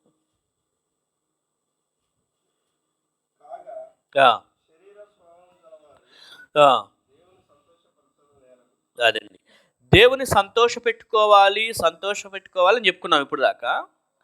దేవుని సంతోషపెడితే అప్పుడు మనకు తోడుగా ఉంటాడు, కార్యాలు చేస్తాడు. అయితే దేవుని సంతోష పెట్టని విషయాలు కూడా ఉంటాయి. అదేంటో కూడా తెలుసుకొని ఉండాలి కదా. ఏంటి అంటే ఇదిగో శరీరానుసారంగా ఉండటము అనేది. శరీరానుసారం అంటే ఇప్పుడు మనం ఈ బాడీలో ఉన్నాము అట్లని చెప్పేసి ఈ శరీరాన్ని అంతా కోసేసి ఎక్కడో పడేయమనిపా కాదు. శరీరానుసారం అన్నప్పుడు దీని అర్థం ఏంటంటే శరీర సంబంధమైన మనస్సు. మన మనస్సు శరీర కోరికలతో శరీరాన్ని సుఖపెట్టుకోవాలని చెప్పి మంచి మంచి ఆహార పదార్థాలు తినాలి, ఈ శరీరాన్ని సుఖపెట్టాలి, ఈ శరీరం కొరకు ఏదేదో చేయాలని చెప్పేసి దేవుణ్ణి సంతోషపరచకుండా ఈ శరీరాన్ని సుఖపెట్టుకునే మందులు తాగడం, ఈ శరీరాన్ని సుఖపెట్టుకునేటువంటి దేవుని కన్నా ఎక్కువగా శరీరానికి ప్రాముఖ్యత ఇవ్వడం జరిగిందనుకోండి, అది దేవుణ్ణి సంతోషపరచదు. అది ఇక్కడ తెలియజెప్పిన విషయం అన్నమాట. లోకములో ఏంటి అంటే ఎంతసేపటికి కూడా నీ శరీరాన్ని మంచిగా చూసుకో, నీ శరీరాన్ని సుఖపెట్టుకో, మంచిగా తిను, మంచిగా తాగు, చక్కగా జిమ్కి వెళ్ళు, బాడీ ఫిట్నెస్ పెంచుకో. ఇంకా ఈ శరీరాన్ని మంచిదే, అది ఆరోగ్యంగా ఉండటం మంచిదే. కానీ శరీర కోరికలు ఉంటాయి, కొన్ని పాపపు ఇచ్చలు. ఈ శరీరము కొన్ని కోరికలను కోరుకుంటుంది. అబ్బా సాయంత్రం వయసుకి నాకు ఆ మందు తాగాలి, ఆల్కహాల్ తాగాలి అనే కోరిక, లేకపోతే ఒక బీడీ తాగాలి ఇంకో కోరిక, లేకపోతే కొందరికి ఇంకొక శరీర కోరికలు, వేరే ఈ శరీర కోరికలు అనేవి అంట దేవుని సంతోషపరచలేవంట. సంసోను అనే గొప్ప భక్తుడున్నాడు బైబిల్లో. దేవుడు అతన్ని ప్రత్యేకించాడు దేవుని కార్యాల కొరకు. కానీ అంత బలాఢ్యుడు, ఎంతోమందిని ఒంటి చేత్తో చంపినవాడు, బలాఢ్యుడు, అన్నీ ఉన్నా కానీ ఒక శరీర మనస్తత్వం ఉండటం వల్ల ఏమైపోయాడు అంటే చాలా ఈజీగా ఓడిపోయాడు, శత్రువులకి బానిస అయిపోయాడు. శత్రువులు పట్టుకున్నారు, అమ్మాయిని ఎరలాగా చూపించి ఆ తర్వాత ఆయన్ని పట్టుకొని, ఎందుకంటే ఆయనకున్న బలహీనత అది, ఆ కళ్ళు బీకేశారు. ఇంక కళ్ళు బీకేసిన తర్వాత ఎంత బలాఢ్యుడైనా ఏం చేస్తాడండి? శత్రువులకి అదే ఫస్ట్ టార్గెట్ నేర్పిస్తారు కదా సైనికుల దగ్గర కూడా. ఎప్పుడైనా ఫేస్ టు ఫేస్ శత్రువులు ఎదురుపడ్డారంటే ఇంకేం చేయలేని టైంలో వాళ్ళ కళ్ళుని ముందు టార్గెట్ చేయమని నేర్పిస్తారు సైనికులకి. ఎందుకంటే కళ్ళు కానీ టార్గెట్ చేస్తే ఇంకా ఎంత బలం ఉన్నవాడైనా వాడి దగ్గర ఎన్ని ఆయుధాలు ఉన్నా ఏమీ చేయలేడు. సో ఈ యొక్క ఈ శరీరాన్ని సుఖపెట్టుకోవాలని చెప్పేసి సంసోన్ ఎంతో ఇది చేసినందుకు దేవుని సంతోషపరచలేదు, తన ప్రజలను సంతోషపరచలేకపోయాడు, ఓడిపోయిన వాడయ్యాడు. సో శరీర మనసు అనేటువంటిది దేవుని సంతోషపరుస్తుంది. మరి దానికి వ్యతిరేకం ఏంటంటే ఆత్మానుసారం. దేవుడు మనకు లోపల పరిశుద్ధాత్మనిచ్చాడు. ఆత్మానుసారంగా ఎప్పుడైతే మనం జీవిస్తామో పరిశుద్ధాత్ముడు లోపల మనతో మాట్లాడతాడు. ఇదిగో నువ్వు చేస్తున్న పని ఇది మంచిది కాదు, పలానా పని చేయి, అది దేవుని సంతోషపరుస్తుంది అని చెప్పి పరిశుద్ధాత్ముడి వాక్యంలో నుంచి కొన్ని విషయాలు మనకు నేర్పిస్తూ ఉంటే ఆత్మానుసారంగా మనం ఎప్పుడైతే నడుస్తామో అది దేవుని సంతోషపరుస్తుంది, అది మనకి జీవము కూడా. శరీరానుసారమైన మనసేమో మరణం, అందుకే సంసోనికి మరణం వచ్చింది. కానీ ఆత్మానుసారమైన మనసు జీవం. అందుకని యోసేపు ఆత్మానుసారంగా జీవించాడు కాబట్టి ఆయన జీవిస్తూనే గొప్ప స్థాయికి ఎదిగాడు. అదనమాట. సో ఏమిటి, నేను దేవుని సంతోషపరుస్తున్నానా అనేది ప్రశ్న. మరొక మాట, ఇంకా దేవుని సంతోషపరచాలంటే మనం ఇంకా ఏం చేయాలి? హెబ్రీయులకు రాసిన పత్రిక 13వ అధ్యాయం 16వ వచనం. హెబ్రీ 13:16.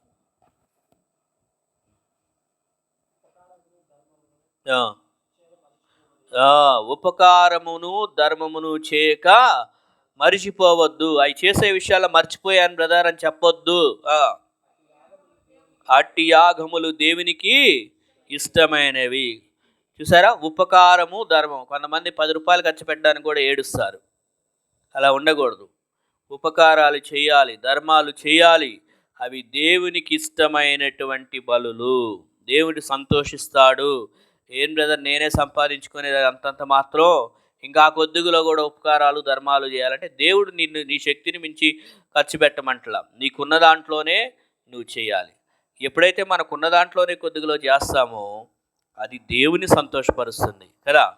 మనం చేసే కొద్దిగా అయినా కూడా దేవుని సంతోషపరిచేదిగా ఉంటుంది. ఉపకారములు ధర్మములు చేయటం అంటే మనం ఏదో పెద్ద లెక్కలో చేసి దాన్ని పేపర్లో వచ్చేటట్టు చేయాలని లేదు. ఈ రోజుల్లో చాలామంది ఉపకారాలు ధర్మాలు చేస్తారు. ఎందుకు చేస్తారో తెలుసా? ఒకటి, ట్యాక్స్ తప్పించుకోవడానికి. ఈ ఉపకారాలు ధర్మాలు చేసేసి మేము పలానా చోట ఖర్చు పెట్టామని చెప్తే వాళ్ళకి ఏమైద్ది? ట్యాక్సులు ఉండవు. సో అందుకోసం చేసేవాళ్ళు ఉంటారు. అట్లా కాదు మనం దేవుని పిల్లలంగా. లేదా కొందరు ఎందుకు చేస్తారంటే పాపులారిటీ కోసం చేస్తారు. ఆ ఫోటో వేయించుకొని పేపర్లో ఫోటో వచ్చిందా, నేను పలానా వాళ్ళకి ఒక చీర ఇచ్చినట్టుగా కనపడింది, ఆ ఫోటోలో పెద్ద అక్షరాలతో రాశారా నా పేరు. ఉపకారాలు ధర్మాలు పేపర్లో ఫోటోలు వేయించుకోవడం కోసమో ట్యాక్సులు తప్పించుకోవడం కోసం కాదు, దేవుని మహిమార్థమై చేయాలి. దేవుని కొరకు, దేవుని పిల్లల కొరకు, దేవుని సంఘాల కొరకు చేయాలి. దేవునిలో బిడ్డలైనటువంటి వారు బలహీనులు ఉంటే వాళ్ళ కోసం చేయాలి. అవసరాలను గమనించి అయ్యో పలానా సహోదరుడు అయ్యో దీనావస్థలో ఉన్నాడు, లేదా పలానా సహోదరి దీనావస్థలో ఉంది, వాళ్ళకి ఏదైనా చేద్దాం అని ఎంతో కొంత చేయగలిగినంత ముందుకు రావాలి. ప్రార్థన చేస్తామంటారు, రైట్. ప్రార్థన చేసే పెదాలతో పాటు సహకరించే చేతులు కూడా ఉండాలి. అర్థమైందా? విశ్వాసము క్రియలు రెండు కూడా అవసరం. నాణ్యానికి రెండు వైపులా కూడా ఇంపార్టెంట్ అన్నమాట. అది చాలా ఇంపార్టెంట్. ఎందుకని అక్కడ గలతీ 6వ అధ్యాయం 9వ వచనంలో ఒక మాట ఉంటుంది. గలతీ 6వ అధ్యాయము 9వ వచనం.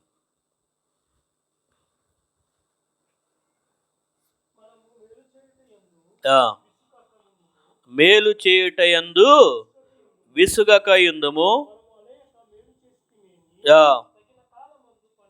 అదండి, ఎంతకాలం ఉపకార ధర్మాలు చేయాలండి, ఎంతకాలం ఉపకారం చేయాలి, ఎంతకాలం అంటే ఇగో అలయకుండా అలసిపోకుండా చేస్తానే ఉంటే తగిన కాలమందు చక్కని ఫలాన్ని పంటకు వస్తామండి. మనం చేసినది ఎక్కడికి పోదు. ప్రభువునందు మీ ప్రయాసం వ్యర్థము కాదు. ప్రభునామంలో మీరు ఒక గ్లాసుడు మంచినీళ్ళు ఇస్తేనే ఆ పరలోకంలో ఎంతో గొప్ప బహుమానం ఉంది. అవునా? మరి అలాంటప్పుడు ఉపకార ధర్మాలు చేస్తే దేవుడు మీకు తిరిగి ప్రతిఫలం ఇవ్వడా? ఖచ్చితంగా ఇస్తాడు. సో ఎంతో భక్తిగా మందిరానికి వస్తున్నామండి, బాగా అన్నీ చేస్తున్నామంటామేమో. చేయవలసిన కార్యక్రమాలు కూడా చేస్తూ ఉండాలండి మనం. అప్పుడే దేవుడు సంతోషిస్తాడు. ప్రభువుకి ఏది ప్రీతికరమైనదో దాన్ని పరీక్షించి తెలుసుకుని దాన్ని చేయండి అని బైబిల్లో చదివాం మనం. సో దేవుని సంతోషపరిచేది ఏంటి అంటే, ఇందాక ఏం చెప్పుకున్నామంటే విశ్వాసం కలిగి ఉండాలని చెప్పుకున్నాం. దేవుని మీద విశ్వాసం ఒకటే కాదు, ఇదిగో మంచి క్రియలు కూడా చేయాలి, ధర్మాలు చేయాలి, ఉపకారాలు చేయాలి. మన శక్తిని మించి దేవుడు చేయమని చెప్పట్లా, మనకున్న దాంట్లో. అంతే కదా. ఇప్పుడు ఒక చెట్టు ఉంది, దానికి 50 కాయలే కాసినాయి అంటే 200 కాయలు కావాలని కోరుకుంటే కుదరదు. ఆ శక్తికి మించిన శక్తి ఇస్తుంది ఫలాలు. అలాగా మనం ముందుకెళ్తూ ఉండాలన్నమాట. అది వాక్యం చెప్పింది. ఇలాగా ఉపకారం ధర్మం చేసే విషయంలో అలసిపోక అనే ఉంది. ఎంతకాలం చేయాలి బ్రదర్, ఇంకా ఎంతకాలం? నో, దేవుడు తగిన కాలంలో మీకు ప్రతిఫలం ఇస్తాడు. అది మనం గుర్తుపెట్టుకోవాలి.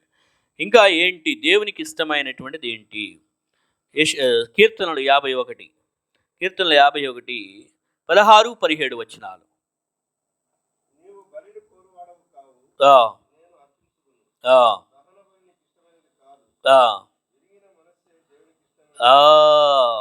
ఏదో పెద్ద పెద్ద బలులు అర్పించానండి దేవునికి అని అంటే కాదంట. కానీ దేవునికి ఏం కావాలంట?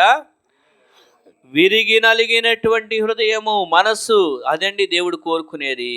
ఎందుకంటే విరిగిన హృదయంలో ఏం జరిగిద్ది అంటే, ఇప్పుడు చూడండి, ఒక పరిమళ వాసన వెదజల్లేటువంటి కొన్ని పదార్థాలు ఉంటాయి. అవి నలగొట్టినప్పుడు, వాటిని చితగొట్టినప్పుడు ఎంత చక్కని వాసన వస్తుంది కదా. అక్కడ దాకా ఎందుకు ఒక పువ్వును తీసుకోండి, ఒక గులాబీ పువ్వు, ఒక మల్లె పువ్వు, మామూలుగా తీసుకొని ఇలా వాసన చూస్తే బాగానే ఉంటుంది, ఇంకా మంచి వాసన. అదే గులాబీ పువ్వునో మల్లె పువ్వునో బాగా ఇట్లా నలిపిన తర్వాత వాసన చూడండి, ఇంకెంత చక్కని వాసన వస్తుంది కదా. అలాగే మన జీవితాలు కూడా విరగ్గట్టబట్టడం ద్వారా, నలగొట్టగట్టడం ద్వారా అప్పుడు దేవుడు సంతోషిస్తాడంట. మనం ఇదేంటి దేవుడా, నన్ను ఎరగొట్టి నన్ను నలగొట్టి నువ్వు సంతోషంగా ఉంటావా, నువ్వు నవ్వుతూ కూర్చుంటావా అంటావేమో. అలా కాదు. మనల్ని విరగ్గొట్టే ప్రాసెస్లో నుండి తీసుకెళ్ళినప్పుడు ఏం జరిగిద్ది అంటే చాలా రకాలైనటువంటి విషయాలు జరిగింది. ఫర్ ఎగ్జాంపుల్, మనందరికీ చికెన్ బోనో మటన్ బోన్ అంటే చాలా ఇష్టం, అవునా? చికెన్ బోనో మటన్ బోనో అయినా ఒక ఇంత బోన్ తీసుకుందాం అనుకుందాం, అంతే మింగేస్తామా? మింగేస్తే ఏమైద్ది? గొంతు గడ్డిపడి పోతాం. దాన్ని ఏం చేస్తామంటే చక్కగా కొరికి నమిలి పిప్పి చేస్తే అప్పుడు దాంట్లో నుండి మంచి గుజ్జు వస్తుంది. అది మన శరీరంలో బలం వస్తుంది. ఇప్పుడు నాకు ఏమైందంటే ఈ చెయ్యి ఇరిగిందని చెప్పి అందరూ ఒక్కొక్క సలహా చెప్తున్నారు. అట్లాగే ఏం చెప్పారంటే ఇప్పుడు కూడా వీళ్ళు కూడా మటన్ బాగా నమిలి తినేసేయండి అన్న, ఈ చెయ్యి బాగా కట్టుకుంటుంది అని చెప్పారు. అంటే ఒక శరీరంలో ఒక బలమైనటువంటి పదార్థం కావాలి అంటే మరొక బలమైనటువంటి దాన్ని తినాలి. కానీ దాన్ని అంటే మింగితే వస్తుందా? దాన్ని విరగొట్టాలి, నలగొట్టాలి, నమలాలి. పళ్ళ యొక్క సందులో నమిలితే అప్పుడు ఆ గుజ్జు అప్పుడు ఒంటికి పడుతుంది. సేమ్ వే మన జీవితాలు ఎప్పుడైతే విరగొట్టబడి నలగొట్టబడి మన జీవితాలు ఏంటి ప్రభా, ఒక పక్కన చూస్తే ఫైనాన్షియల్ ప్రాబ్లం, ఒక పక్కన చూస్తే ఇంకేదో మానసికంగా, ఏంటి ప్రభా ఇన్ని రకాలుగా నన్ను విరగొడుతున్నావు అంటే దేవుడు అంటాడు, భయపడకు, ఈ విధంగా నీ జీవితాన్ని నేను అన్ని శ్రమల్లో నుంచి తీసుకువెళ్ళడం ద్వారా ఒక చక్కని అద్భుతమైనటువంటి కార్యం జరగబోతుంది అని దేవుడు మనల్ని ఆ విధంగా తీసుకువెళ్తాడు. కాబట్టి దేవుడిని మనల్ని శ్రమల్లో నుంచి తీసుకెళ్తున్నప్పుడు దేవుని మీద విసుక్కోవద్దు. ఏంటి ప్రభా ఒక కష్టం తీరిందనే లోపు ఇంకొక కష్టం పెట్టావు, లేకపోతే ఇంకా ఈ సమస్య తీరతబోతో ఇదే అసలు దీని గురించే బాధపడుతుంటే ఇంతలో ఇంకో బాధ తీసుకొచ్చి పెట్టావు అని దేవుని మీద విసుక్కోవద్దు. కానీ ఒకే ప్రభా నీ చిత్తం అని దేవునికి వదిలిపెట్టేయండి. యోబు జీవితాన్ని చూస్తే యోబుని దేవుడు బాగా విరగొట్టాడు, నలగొట్టాడు. ఆ ప్రాసెస్లో నుండి తీసుకువెళ్ళాక అప్పుడు 2 ఆశీర్వాదాలు అనేది. దేవుడు కానీ ఒకవేళ యోబుని విరగొట్టి నలగొట్టి తీసుకెళ్ళకపోతే ఇంతకుముందు ఎంతనే అంతవరకే ఉండేది ఆయన లైఫ్ అదే.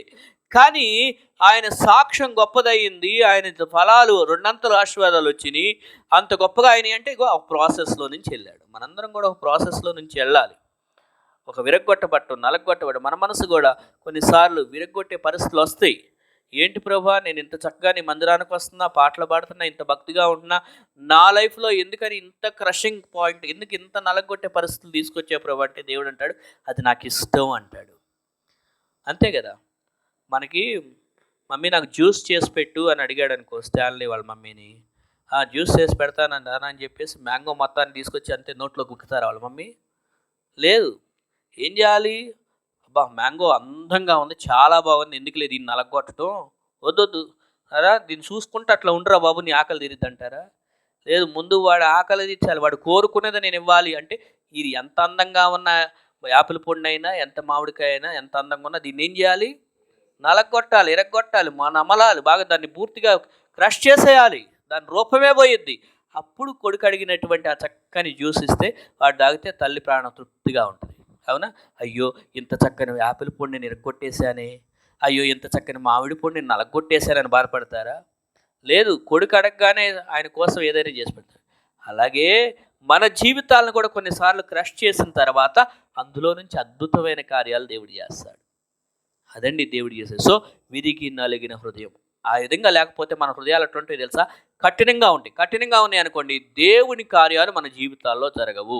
ఫరో హృదయం కఠినంగా ఉంది కాబట్టే చివరికి తన జీవితం ఏమైపోయిందో మనకు తెలుసు.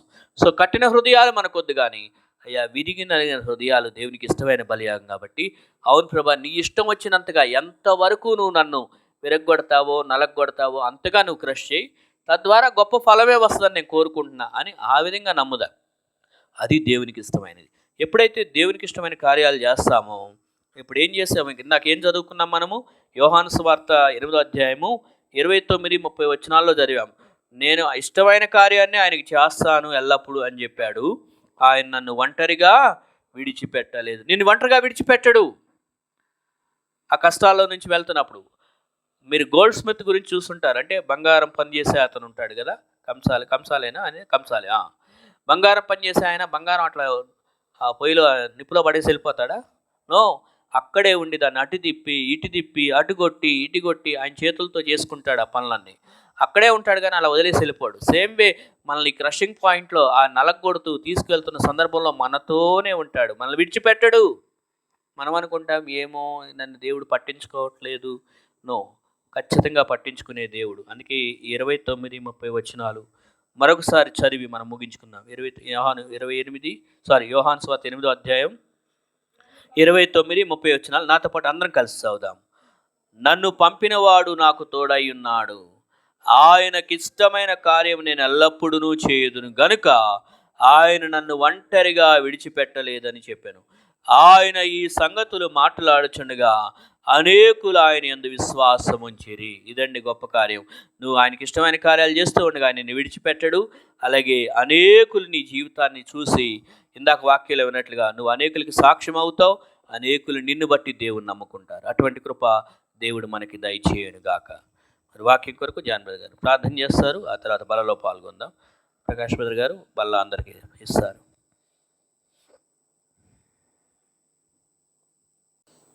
మైక్ రావట్లేదు, అది తీసుకుని.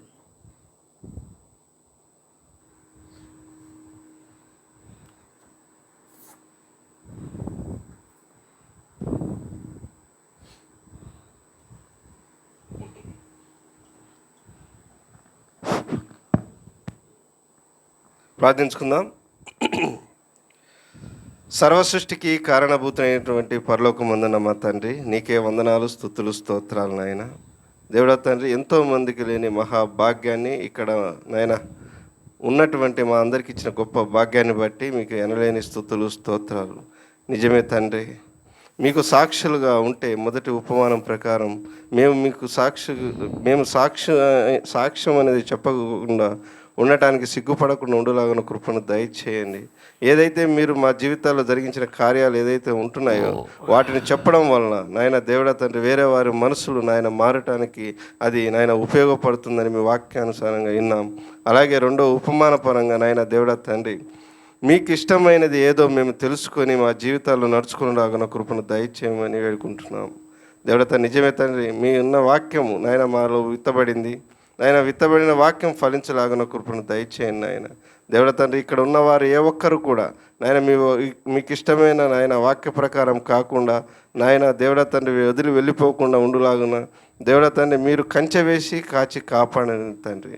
దేవుడ తండ్రి మీ వాక్యం ఎంతో బలమైనది నాయన. మీ వాక్యం ద్వారా నాయన ఇక్కడ ఉన్న వారందరూ నాయన దేవుడ తండ్రి ఈ లోకం నుంచి వేరు చేయబడి నాయన మీకు ఇష్టానుసారంగా మిమ్మల్ని మహిమపరిచే వారంగా ఉండులాగా కృపను దయచేయండి నాయన. దేవుడ తండ్రి విన్న వాక్యాన్ని బట్టి నాయన ఇరు వర్తమానాల్లో నాయన మమ్మల్ని ఎంతగానో బలపరిచాయని నమ్ముతూ నజరేయుడైన యేసుక్రీస్తు వారి పరిశుద్ధమైన నామంలో వేడుకుంటూ ముగించుకుంటున్న పరమ తండ్రి, ఆమేన్. మైక్ రావట్లేదు, అది తీసుకోండి.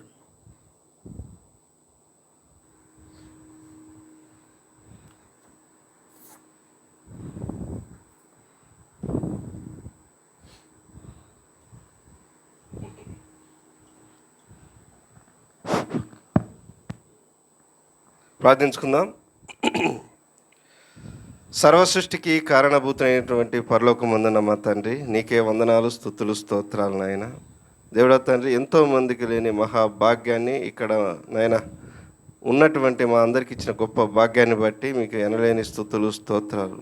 నిజమే తండ్రి, మీకు సాక్షులుగా ఉంటే మొదటి ఉపమానం ప్రకారం మేము సాక్ష్యం అనేది చెప్పకుండా ఉండటానికి సిగ్గుపడకుండా ఉండలాగా కృపను దయచేయండి.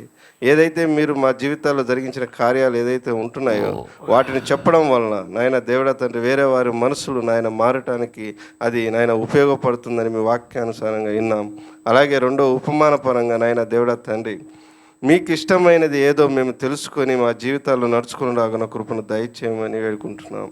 దేవుడా తండ్రి నిజమే తండ్రి, మీ ఉన్న వాక్యము నాయన మాలో విత్తబడింది నాయన. విత్తబడిన వాక్యం ఫలించలాగా కృపను దయచేయండి నాయన.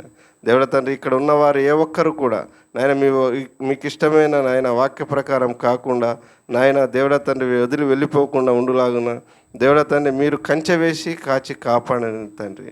దేవుడా తండ్రి మీ వాక్యం ఎంతో బలమైనది నాయన. మీ వాక్యం ద్వారా నాయన ఇక్కడ ఉన్న వారందరూ నాయన దేవుడా తండ్రి ఈ లోకం నుంచి వేరు చేయబడి నాయన మీకు ఇష్టానుసారంగా మిమ్మల్ని మహిమపరిచే వారంగా ఉండులాగా కృపను దయచేయండి నాయన.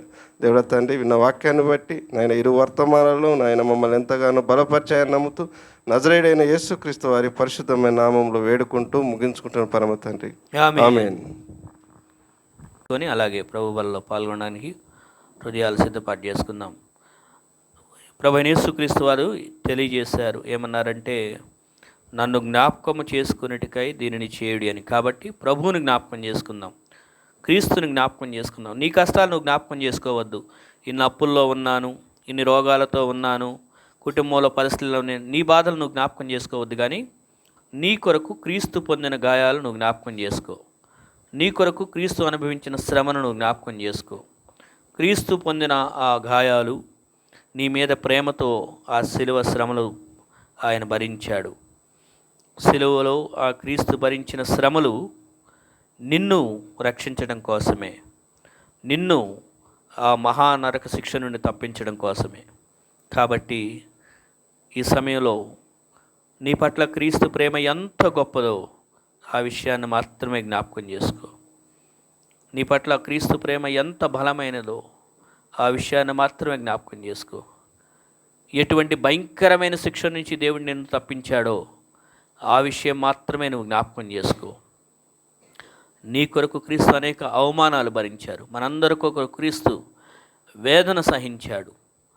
మానవుడిగా ఈ లోకంలో జన్మించి మానవుని యొక్క రోగాలు, బాధలు, వేదనలు భరించాడు. ఎందుకనంటే మనలను అర్థం చేసుకొని మనకు రక్షణ ఇవ్వాలని. ఆ క్రీస్తు చేసిన విమోచన కార్యం ఎంతో విలువైనది, ఖరీదైనది. ఆయన ప్రాణానికన్నా విలువైనది ఇంకేమీ లేదు. ఆయన ప్రాణాన్నే నీ కోసం త్యాగం చేశాడు. మనందరి కోసం క్రీస్తు శిలువలో చనిపోయాడు. కాబట్టి ఈ సమయంలో ఆ క్రీస్తునే నువ్వు జ్ఞాపకం చేసుకో. ఆ క్రీస్తు ప్రేమను తలపోసుకో. ఆయన నీతో చేసిన నిబంధన మర్చిపోవద్దు. నిన్ను ఆ యొక్క క్రీస్తు బిడ్డగా చేసుకోవడానికి చేసిన ఆ త్యాగము విలువైనది. మన చేతిలో ఉన్న ఈ రొట్టె ఆ క్రీస్తు శరీరానికి సాదృశ్యంగా ఉన్నది. శరీరం నలగొట్టబడింది. కాబట్టి అందుని బట్టి దేవుని కృతజ్ఞతాస్తుతులు చెల్లిద్దాం. మహోన్నతమైన మా గొప్ప దేవా, పరలోకపు తండ్రి, మేము మా శరీరంలో పాపం చేశాం. మా శరీరము పాప ఇచ్చలతో కూడినటువంటిది. మా హృదయము పాపముతో నింబడి ఘోరమైన వ్యాధి కలది. అయ్యా, మేము చేసిన పాపాలకు బదులుగా మేము ఉగ్రత భరించాల్సిన బదులుగా ఆ శిక్షను, ఆ ఉగ్రతను అయ్యా నీ కుమారుడైన క్రీస్తు మీద నువ్వు మోపావు. క్రీస్తు తన శరీరంలో ఆ వేదను, శ్రమలు భరించాడు. క్రీస్తు యొక్క శ్రమలో దేవా మాకు విమోచన దయచేశాడు. అందులో కొరకు మేము మీకు ఏమి ఇవ్వగలం ప్రభు? ఏమి ఇవ్వలేక ఈ నా కొద్ది స్తుతి ఆరాధన నీకే సమర్పించుకుంటున్నాను తండ్రి. ఆమె రొట్టెలో పాల్గొందాం.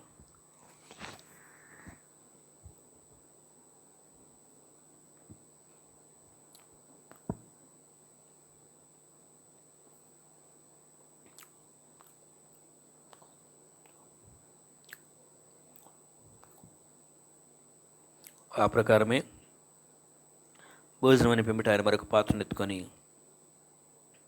ఇది అనేకుల కొరకు చిందింపబడుతున్న నిబంధన రక్తం, నన్ను జ్ఞాపకం చేసుకునేందుకు దీన్ని చేయడం చెప్పాను. సర్వోన్నతమైన మా గొప్ప దేవ, పరలోకపు తండ్రి, అవును ప్రభా, మా ప్రాణానికి బదులుగా నీ ప్రియకుమారుడైన క్రీస్తు ప్రాణాన్ని అప్పగించావు. మా ప్రాణాలను నరక శిక్ష నుండి తప్పించడం కొరకు, మమ్మల్ని మరణంలో నుండి నిత్య జీవంలోనికి దాటించడం కొరకు అయ్యా నీ ప్రియకుమారుడైన క్రీస్తు రక్తం ప్రోక్షించేటట్లు చేసి ఆ శిలువ మరణం అనుభవించేటట్లు చేశావు ప్రభా.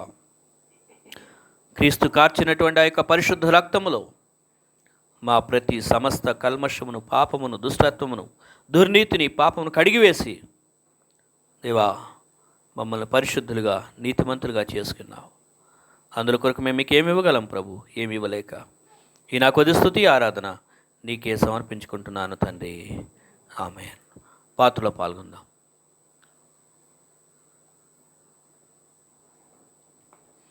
సర్వోన్నతుడైన మా ప్రియ పరలోకపు తండ్రి, మా గొప్ప దేవ,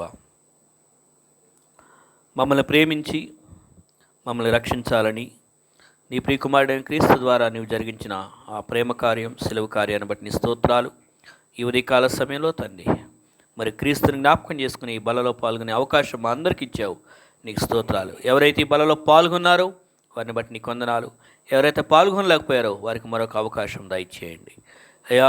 క్రీస్తు వచ్చేంతవరకు, మేము మరణించేంతవరకు ఈ గొప్ప శిలువ సువార్తను అనేకులకు ప్రకటించడానికి సహాయం చేయమని యేసు నామములో ప్రార్థించి వేడుకొనుచున్నాం తండ్రి. ఆమేన్. మా నాన్నగారు గురించి సాక్ష్యం ఉంది. 2 వీక్స్ నుంచి నాన్న మే 1 అట్లా వచ్చాడు బ్రదర్, హైదరాబాద్ వచ్చారు. ఎందుకంటే కంటి ఆపరేషన్ కోసం. తనకి ఒక్కడే ఉన్నాడు విలేజ్లో. కంటి చూపు కనిపించట్లేదు సరిగ్గా. ఒక్కడే పనులు చేసుకోవడం, చాలా ఇబ్బంది పడుతూ ఉన్నాడు. ఆయన ఇబ్బంది పడుతూ ఉండి మేము కూడా చాలా బాధపడ్డాం. రమ్మని ఎప్పటి నుంచో పిలుస్తున్నాము, రాలేదు. కానీ తనకే ఎక్కువ బాధ అనిపించి తర్వాత తానే రియలైజ్ అయ్యి తానే వచ్చాడు. మే 1 అట్లా వచ్చాడు. ఆపరేషన్ చేయించుకొని వెళ్దాము అన్నట్లు వచ్చాడు. కానీ చేపిద్దాము అనేసరికి షుగరు మా నాన్నకి అసలు షుగరు ఇవి ఏం హెల్త్ ఇష్యూస్ అంటే ఏం లేవు. ఈ సడన్గా ఈ ఆపరేషన్ అనేసరికి షుగర్ వచ్చింది. ఏంటి షుగరు అని, సర్లే షుగర్కి కంట్రోల్ అవ్వాలని చెప్పి ప్రేయర్ చేసుకుంటున్నాము. ఇట్లా అందరం కూడా ప్రార్థన చేసుకుంటున్నాం. సర్లే అని చెప్పి ఇక దేవుడి దయ వల్ల ఆ షుగర్ కంట్రోల్ అయింది. సరే మళ్ళీ చేయిద్దాము అని అంటే ఈసారి బీపీ వచ్చింది. బీపీ కంట్రోల్కి దానికి కూడా చాలా బాధపడ్డాము. ఇందాక వాక్యంలో చెప్పినట్లుగా దేవుడు ఏదైనా ఒక కార్యం చేయాలి అని అంటే క్లిష్ట పరిస్థితులను మనం ఎదుర్కోవాల్సి వస్తుంది. తర్వాత మనకి ఆ యొక్క ఫలితం అనేది తప్పకుండా దేవుడు చూపిస్తారన్నది నాకు. దేవుడు ఎందుకు ఇంత శ్రమ పెట్టావు యేసయ్య, ఇంత తను బాధపడుతూ ఉన్నాడు, ఒంటరిగా ఉన్నాడు, తనే చేసుకోవాలని చెప్పి ఎంతగానో మేము బాధపడుకుంటూ ఏడ్చుకుంటూ కూడా ప్రేయర్ చేసిన రోజులు ఉన్నాయి. దేవుడు మరి ఎంతో గొప్పగా మరి మొన్న లాస్ట్ ట్యూస్డే నాన్న కంటి ఆపరేషన్ అయింది. కన్ను కూడా కనిపిస్తుందని చెప్పారు. చాలా హ్యాపీగా ఉంది. కన్ను కనిపించడం అనేది కూడా అంటే ఆపరేషన్ అయ్యాక కూడా ఎన్నో ఫెయిల్ అవ్వటం ఇట్లా చూస్తూ ఉంటాం మనము. కానీ చక్కగా సక్సెస్ అయింది. కనిపిస్తుంది నాకు అన్నీ, ఇదేంటి ఇలా ఉంది అని చెప్పి అన్నీ చెప్తా ఉన్నాడు చిన్నపిల్లడిలాగా. చాలా హ్యాపీ అనిపించింది.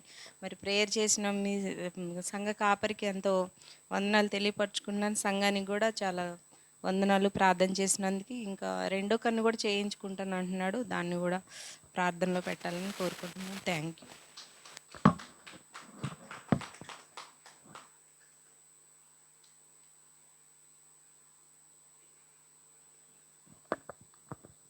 Praise Lord. సో నాకు ఫస్ట్గా పాప పుట్టింది. వినిపించింది? ఓకే. నాకు పాప పుట్టింది. సో దానికి ప్రైజ్ లార్డ్. కాకపోతే ఫస్ట్ కన్సీవ్ అయిన దగ్గర నుంచి కూడా ప్రతి చెకప్కి వెళ్ళినప్పుడు ఒక్కొక్క ప్రాబ్లం చెప్తా ఉండేవాళ్ళు డాక్టర్. ఎప్పుడు స్కాన్కి వెళ్ళినా లేకపోతే ఎప్పుడు చెకప్కి వెళ్ళినా ఒక కొత్త ప్రాబ్లం చెప్తా ఉండేవాళ్ళు, ఇద్దరికి, మదర్కి అను సేమ్ బేబీకి. ఇప్పుడు ఇంకా నేను ఎవరికి చెప్పాలో తెలియదు. డాక్టర్ చెప్పినా వాళ్ళు చెప్పిన ఆ ట్రీట్మెంట్కి కూడా నేను ఎక్కువ అంటే నాకు భయం వేస్తూ ఉండేది, ఎందుకంటే ఫస్ట్ టైం కాబట్టి. ఇంట్లో వాళ్ళందరికీ కూడా ఎప్పుడు కంగారు పడొద్దు అనేవాళ్ళు, కానీ నాకు ఆ భయం ఉండేది. ఎట్లా దాన్ని ఓవర్కమ్ చేయాలో తెలియదు. డాక్టర్స్ చెప్పింది కూడా నాకు అర్థమయ్యేది కాదు ఫస్ట్. అర్థమైనట్టు ఉండేది కానీ ఏం అర్థమయ్యేది కాదు. ఎప్పుడు ప్రేయర్ చేసుకుంటా ఉండేవాడిని.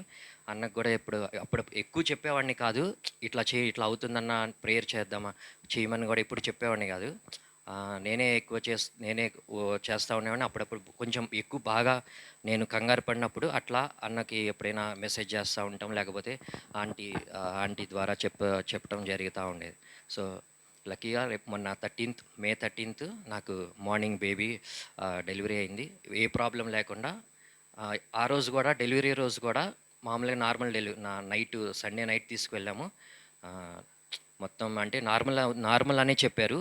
మార్నింగ్ 6 వరకు, నైట్ 1 నుంచి మార్నింగ్ 6 వరకు డాక్టర్స్ అంతా బాగా ట్రై చేశారు, కానీ బేబీ కొంచెం డిస్ట్రెస్ అవుతుంది, heart rate up and down అవుతుంది, వద్దు సి సెక్షన్కి వెళ్దామన్నారు.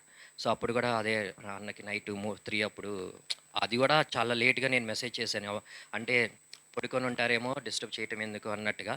కానీ ఇంకప్పుడు సరే ఒకసారి మెసేజ్ చేద్దామని చెప్పేసి మెసేజ్ చేసి ఇట్లా ప్రేయర్లో ఉంచండి అన్న. మార్నింగ్ అన్న కాల్ చేశారు. సో అప్పుడు తర్వాత కాసేపటికి డెలివరీ ఆపరేషన్ చేసి బేబీ అని చెప్పారు. తను కూడా తర్వాత కూడా కొద్దిగా ఏమైనా ప్రాబ్లం ఉంటుందేమో బేబీకి అన్నారు, కానీ ఇప్పటి వరకు అయితే దేవుడి దయ వల్ల ఏ ప్రాబ్లం లేకుండా మొత్తం అంతా నార్మల్గా ఉంది. చెకప్ చేయించాలి అన్నారు బేబీకి కూడా మళ్ళీ, కానీ ఇప్పటి వరకు కూడా ఏ ప్రాబ్లం లేకుండా దేవుడు నన్ను ఎంతో గొప్ప కార్యం నా పట్ల చేసినందుకు ఈ చిన్న సాక్ష్యం దేవుడు దీవించాను.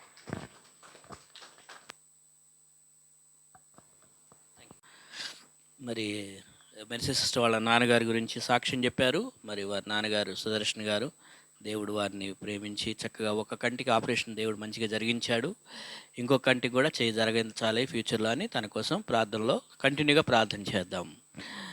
మరి అలాగే పృథ్వీ బ్రదర్ గారు, యాక్చువల్గా పృథ్వీ బ్రదర్ గారు నోట్లో నుంచి 2 సెంటెన్సెస్ రావటమే చాలా గొప్ప. అలాంటిది కూతురు పుట్టిన దగ్గర నుంచి మాటలు నేర్పించింది. కూతురు పుట్టిన దగ్గర నుంచి కొద్దిగా చక్కగా మాట్లాడగలుగుతున్నారు. కూతురు పుట్టిన ఆనందం అనేది నిజంగా కంటి మీద కనపడుతుంది అనమాట ముఖంలో. అదొక ఎంతైనా తండ్రులకి కూతుర్ల మీద ఆ ప్రేమ ఎక్కువ ఉంటుందిలే, అది కామన్గా జరిగేటువంటి మంచి. కానీ అర్థమైంది పృథ్వీ బ్రదర్లో చక్కగా కుమార్తె విషయం. కోర్స్ వాళ్ళ గురించి మనకి తెలుసు. మరి టైం టు టైం చక్కగా చెకప్కి వెళ్ళి అన్నీ చేయించుకోవడం దేవుడు కూడా కృప చూపించాడు. మరి పృథ్వీ బ్రదర్ గారు సౌజన్య సిస్టర్ వారి ఇరువురిని ప్రేమించి దేవుడు కుమార్తెనిచ్చాడు.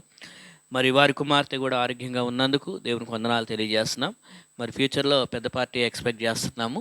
ఇప్పుడు కాదులే, తర్వాత ఫస్ట్ బర్త్డే జరిగిద్ది కదా, అంటే అందరం కలిసి సంతోషంగా గడుపుదామని అదనమాట. సో వారి కోసం ప్రార్థన చేయండి, దేవుడు ఇంకా వారిని ఆశీర్వదించాలని. అలాగే ఇంకేమైనా ప్రేయర్ రిక్వెస్ట్ ఉంటే జ్ఞాపకం చేసుకోండి. నా కోసం కూడా కంటిన్యూగా ప్రేయర్ చేయండి. చేతికి తగిలినటువంటి గాయం కడుతున్నారు, 2 రోజులకు ఒకసారి వచ్చి మళ్ళీ వాళ్ళు వచ్చి సెట్టింగ్, వాళ్ళు బోన్ సెట్టర్స్ వచ్చి తీసేసి మళ్ళీ కొత్త మసాజులు చేసి కొత్త ఆయింట్మెంట్లు రాసి ఆ టైంలో స్ప్రింగ్ తిప్పినట్టు తిప్పుతున్నారు చెయ్యి. అది ఏదో అంటారు, ముళ్ళుతో తీయాలి, వజ్రాన్ని వజ్రంతో గోయాలని. ఈ నొప్పితోనే వాళ్ళు నయం చేస్తున్నట్టున్నారు. ఆ రూమ్లో ఉండే ఆ సౌండ్స్ వాళ్ళకే తెలిసిద్ది అనమాట, అందరికీ తెలియదు. సో అయినా మీరు ప్రేయర్ చేయండి, దేవుడు తగ్గిస్తాడు. తొందరలోనే తగ్గించి నా అంతటా నేనుగా వెహికల్ నడుపుకుంటూ మరలా అన్ని విజిటింగ్స్కి మినిస్ట్రీకి తిరగాలని నా కోరిక. ప్రార్థన చేయండి. మరి మీ ప్రార్థనల ద్వారా నేను త్వరగానే క్యూర్ అవుతాను. Okay, right. ఇంకేమైనా ఉన్నాయా ప్రేయర్ రిక్వెస్ట్ ఏమన్నా తెలియజేయాల్సినవి?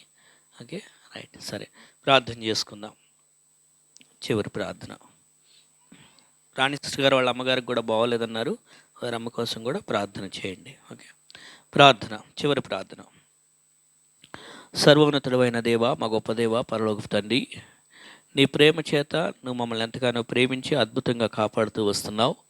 అయ్యా, నీ వాక్యాలు మేము విన్నట్లుగా మేము సాక్షులం. అవును, కాబట్టి నీకు ఇష్టమైన సాక్షులుగా మేము జీవించడానికి, ప్రజలు మమ్మల్ని గుర్తించి ఎస్ వీరు దేవుని పిల్లలని వారు కూడా నీ యందు విశ్వాసం ఉంచడానికి సహాయం చేయండి. నీకు ఇష్టమైన కార్యాలు మేము చేయడానికి సహాయం చేయండి అయ్యా. లోకంలో ఉన్నటువంటి ఇచ్చలు, శరీర ఇచ్చలు కాకుండా నిన్ను సంతోషపరచడం కొరకు ఎంత ఇబ్బందులను ఎదుర్కోవడానికి సహాయం చేయండి అయ్యా. మరి చేరవచ్చిన బిడ్డలందరిని బట్టి నీ స్తోత్రాలు. మరి పృథ్వీ బ్రదర్ చెప్పిన సాక్ష్యాన్ని బట్టి నీకు వందనాలు. వారి కుమార్తెను మీరు ఆశీర్వదించండి. తల్లికి నీవు ఇచ్చిన ఆరోగ్యాన్ని బట్టి నీ స్తోత్రాలు. అలాగే మెర్సీ సిస్టర్ గారు ఇచ్చిన సాక్ష్యాన్ని బట్టి నీ స్తోత్రాలు. వారి తండ్రి గారు సుదర్శన్ అంకుల్ గారి కొరకు ప్రార్థన చేస్తున్నాం. ఆ కంటి ఆపరేషన్ విషయంలో నువ్వు సక్సెస్ఫుల్గా జరిగించావు, నీకు వందనాలు అయ్యా. మరి రెండవ కంటికి కూడా ఆపరేషన్ చేయాలని అనుకొంచుండగా నీ చిత్తానుసారంగా మరలా ఎప్పుడు జరగాలో అప్పుడు నువ్వు జరిగించండి తండ్రి. అలాగే ప్రభా, మరి రాణి సిస్టర్ గారు వాళ్ళ అమ్మగారి కొరకు ప్రార్థన చేస్తున్నాం, మీరు స్వస్థత దయచేయండి. మరి ఎగ్జామ్స్లో పిల్లలందరికీ నువ్వు సహాయం చేస్తున్నందుకు నీ స్తోత్రాలు. నన్ను నెక్స్ట్ భవిష్యత్తులో తండ్రి ఇంకా ఎవరెవరికి ఎలాంటి ప్రణాళికలు నువ్వు కలిగి ఉన్నావో ఆ ప్రణాళికలను నెరవేర్చండి. ఈ సంఘాన్ని మీరు ఆశీర్వదించి అభివృద్ధి పరచండి. మరి నా చేతిని కూడా నువ్వు స్వస్థపరుస్తున్నందుకు నీ స్తోత్రాలు. అలాగే ప్రభా, నీ విడలిచ్చిన ఈ యొక్క కానుక నీ పరలోకపు సేవ కొరకు మెండుగా వాడుకొని వారికి రావాల్సిన రెండంతల ఆశీర్వాదాలు వారికి మెండుగా దయచేయమని ఇక్కడ పరిస్థితులన్నింటినీ నీ చేతులకు అప్పచెప్పుకుంటూ మరలా మేము తిరిగి ఆదివారం కలుసుకునేంత వరకు నీ పరిశుద్ధాత్మ కాపుదల, దేవదూతల సంరక్షణ, కుమారుని సహవాసం, పరలోకపు తండ్రి ప్రేమ ఇప్పటికి ఎల్లప్పుడు సదాకాలం ఇచ్చినట్లు చేయమని మా ప్రియుడు గనుడైన యేసు నామములో ప్రార్థించి వేడుకొనిచున్నాం తండ్రి. ఆమేన్, ఆమేన్. రైట్, వందనాలు.